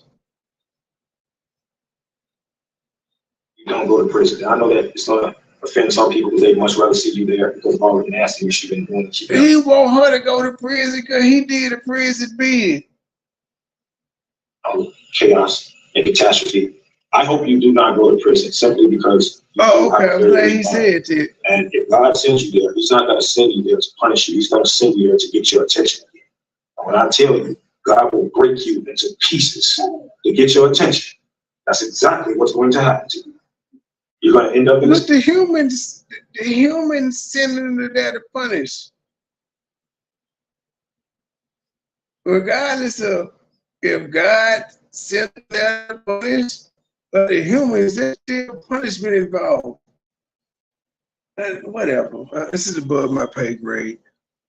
Interesting interview though. This nigga just showed his feelings is hurt. Tiffany is still trash, but this nigga ain't said anything that she's done wrong. We can list a whole bunch of them. He ain't listed not one thing she did wrong. I find it very, very suspicious. He ain't said she cashed one bad check. Nothing. Oh, I ain't gonna say dude's name. He had an important old boy over there, Kiefer Snake. Yeah, you know what I'm saying. Chill. You're gonna end up in a cell the size of a bathroom with a woman you may or may not get along with. No, she did. And I'll be honest with you, I heard a lot of people come out with the funny commentary about, you know, you're gonna get chicken and all that on certain days and all that. Listen to me, I'm gonna tell you one thing you don't believe that nobody else tells you. When you go to prison, you're gonna lapse into a darkness so deep. Depression is gonna set in on you. You're gonna come out begging God to give you a second chance. And you are never going to be or get afforded the opportunity that he initially gave. You're gonna learn to stop. If she gave you a second chance, G, so I don't get it. I just don't understand people. If she gave you a second chance, why are you doing this? I'm glad you did it because it showed you a tender dick, nigga. It really did. But why would you be doing this? If she gave you a second chance. She told you it was 30 years ago. And it wasn't until the depressed. And then you act like you don't understand why she had to back away from you, bro. That shit on your record. And you strike me as the guy when she told you, because you said the PR team told you got in your feelings. She probably told you, if the PR team told you, that's what she told you, bro. Hey. And good luck. They didn't found out, G. It's been good. I got you. It's just we gotta let shit blow over. It's probably the conversation. And with God's name at board meetings. Stop saying that God gave you the opportunity to do it. I know God wholeheartedly. And I was one of the most hard-headed little boys on the street. And God broke me into pieces in prison. To the point where I lost my memory for a while. I didn't remember my birthday. I was so depressed I had to keep my head down. Guys, you told me, lift your head up. Don't ever see you sweat. God destroyed everything I was to rebuild me into what I was. So when you see these guys on the news put me out there. So you blaming God for being on the scene of an assault that you could have left away from. And you could have reported. You could have been like 911. These niggas in there is losing their mind. Saying, why JB don't look depressed? Why he don't look like it's tearing him down? Man, God rebuilds me into a warrior. So it don't faze me. But you, 41 years old, I hope to God the feds don't take you to prison. Because if you get out at 60, and that gap between you reaching 60, God is going to destroy you. Wow. Destroy you. And when people see you again, when you take your next mug shot, you're going to look like you aged 10 years. Trust me. You're going to look like you aged 10 years. Just because that was God's plan for you to destroy you, how you figured it's his plan for someone else?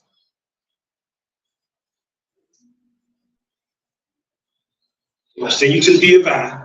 You're going to take your first mug shot. The second one, you're going to look like you're 10 years old. The third one, ain't nobody going to recognize you anymore. They're going to take the wig off your head. Just listen to me. It's not joking. They're going to take the wig off your head. They're going to issue you 3 orange jumpsuits, some shower shoes, and some white girl shoes that look like the Brady Bunches. You're going to have to bend over, squat, cough, do all that for the rest of the time you're in here.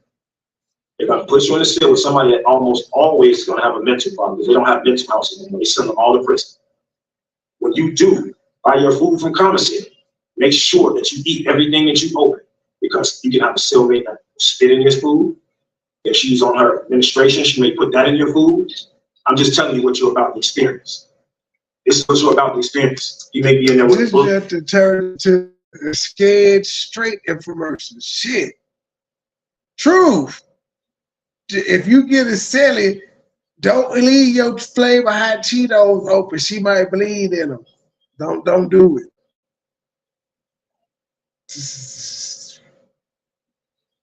This nigga is institutionalized. You may be in there with a crazy redneck. You may be in there with a serial killer. You may be in there with a one who drowned her kids. Whatever the case is, the likelihood of you being in the cell with somebody with a mental problem is probably 70 to 30. So, JB, so you never heard any of these things before you was on the scene of an assault? You had never heard of how bad jail was. Because, you know, you said as teens, you don't know laws and stuff, but you do know that nigga that you did know that it was jails and all types of stuff happened to people that went to jail. To be correct, right?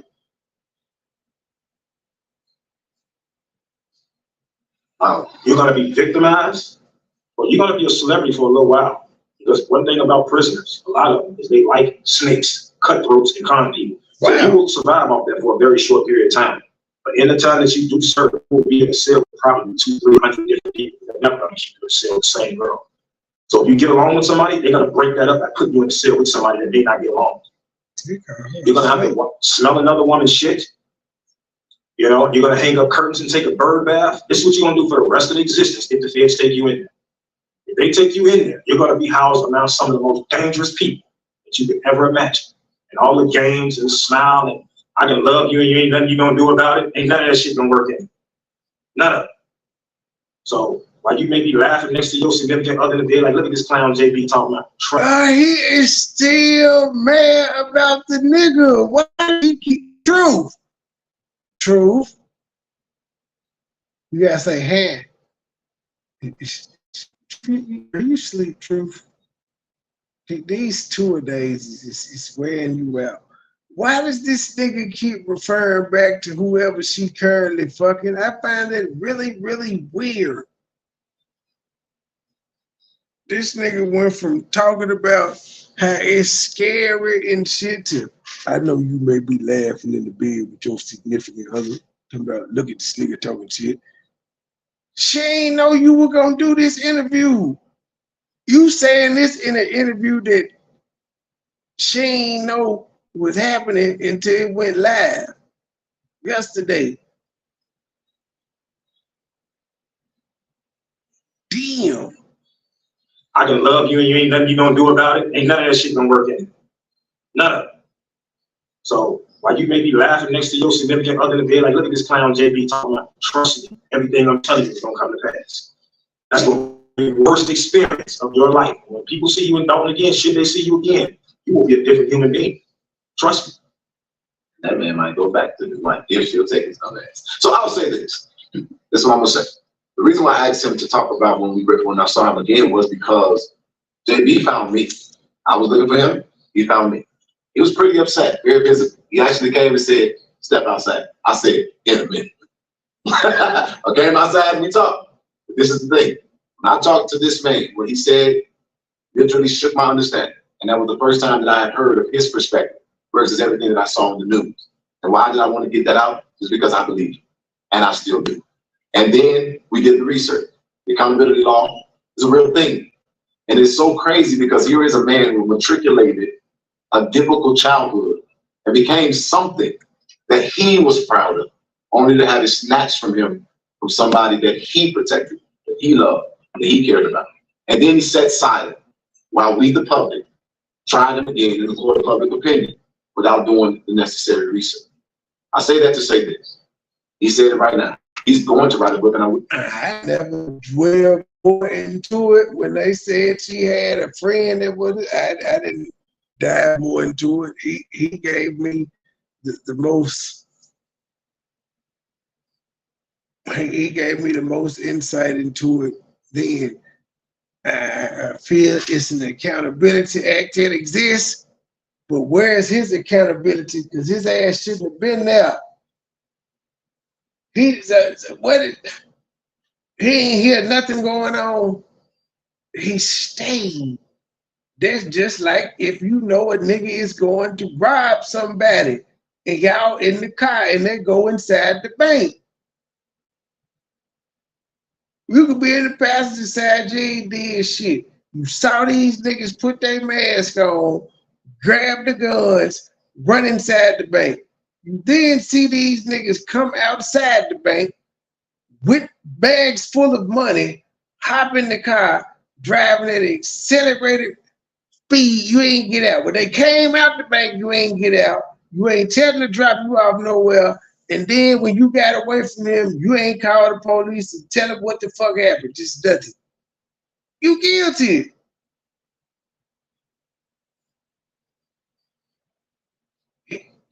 he gave us what most jailhouse niggas give us, because he told us he was there.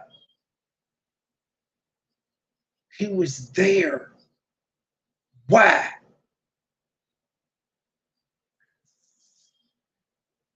That you had already done that. I didn't know that that was something that you planned on doing. But we plan to make sure that we let you all know that we're going to support it. But today, I heard your voice and I feel your heart. And I think that you are a damn honorable man for this. And I want to thank you for giving us this opportunity and this understanding. And I even thank you for the end. We do all of that. He literally, as a technically innocent man, just gave an experience to a woman who has an opportunity to at least change the course. God is a God of mercy. He is a just God. You ain't keeping that secret guard. Prophets and already told that. But man, I ain't gonna talk that long. I'm getting hot. Well, now I just sat here and listen to you. At the end, you as a innocent, he witnessed a sexual assault. That nigga ain't innocent. He witnessed it. He didn't leave. Because the one thing that could have been said was he left. When it sounded like something was going right, or something didn't look right, he left. Yeah, he was there initially, but when everything popped off, he left. That could have been said. Right? Anybody that was left there, that could be said, he didn't leave. I get the don't snitch thing, that's normal. He ain't gonna call the police, but he didn't even at least leave. He didn't elaborate. He did say he was gonna save it for the book. But I'm just saying, these is questions I got. I'm not gonna read the book, so I'm just gonna put them out there. Maybe somebody can ask me these questions. Now, your decisions are going to determine what happens to you. The stuff that's been done has already been done. This is what I'm going to tell y'all. The culture of corruption, covering up things, disrespecting the trustees, thinking you all are going to get away with it, and now acting like y'all going back to business as usual, it's not going to happen. There are a lot of things that we know. We got eyes everywhere. We see everything. We hear everything. For example, I know that there was a domestic violence strictly, and I also know who took you away from it. That's just an example. You can't beat people up, and then I'm gonna let the who was it, Stewart, get you up in that unmarked police car. Yeah, I honestly wish he had given us some concrete stories or evidence and proof of some corruption. He ain't tell us nothing. He ain't tell us shit. He didn't tell us anything except for how his feelings was always hurt about the new nigga she was talking to, and how I guess she distanced herself from him when the news found out that he had done time and what he had done time for. Because, Tiffany is an ex-con. Ain't nobody making too much of a big deal about her being an ex-con. It's him being a sex offender that shocked everyone.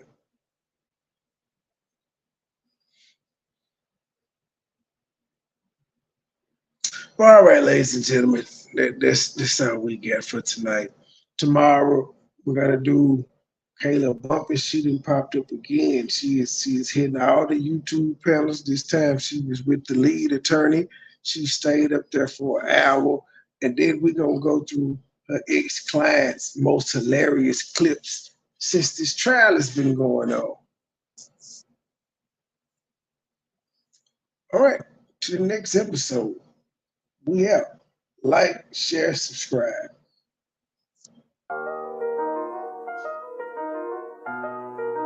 Whole team shining, we stars, Big Dipper.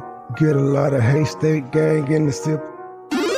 Niggas ain't real, nigga. You gotta feel me, nigga. Smile in my face behind my back, you tryna kill me, nigga. You say you got beef, then what you wanna do? You screaming, fuck me, nah, nigga, fuck you. You ain't hard at me. Couple kick dough, couple robbery. Nigga get extorted, get aborted, he don't pay the fee. Posted in the north, got the 2 to 4 recipe. I be cooking chicken bit, not talking rotisserie. I got all my hater man, I know that they sick of me. Who the fuck he think he is? Motherfucking MB3. I honestly pay him no attention, they up under me. Haters call me Visa cause I'm everywhere they wanna be. Ladies man, catch me with more honeys than a bumblebee. Say she got a husband, but she always wanna suck the D.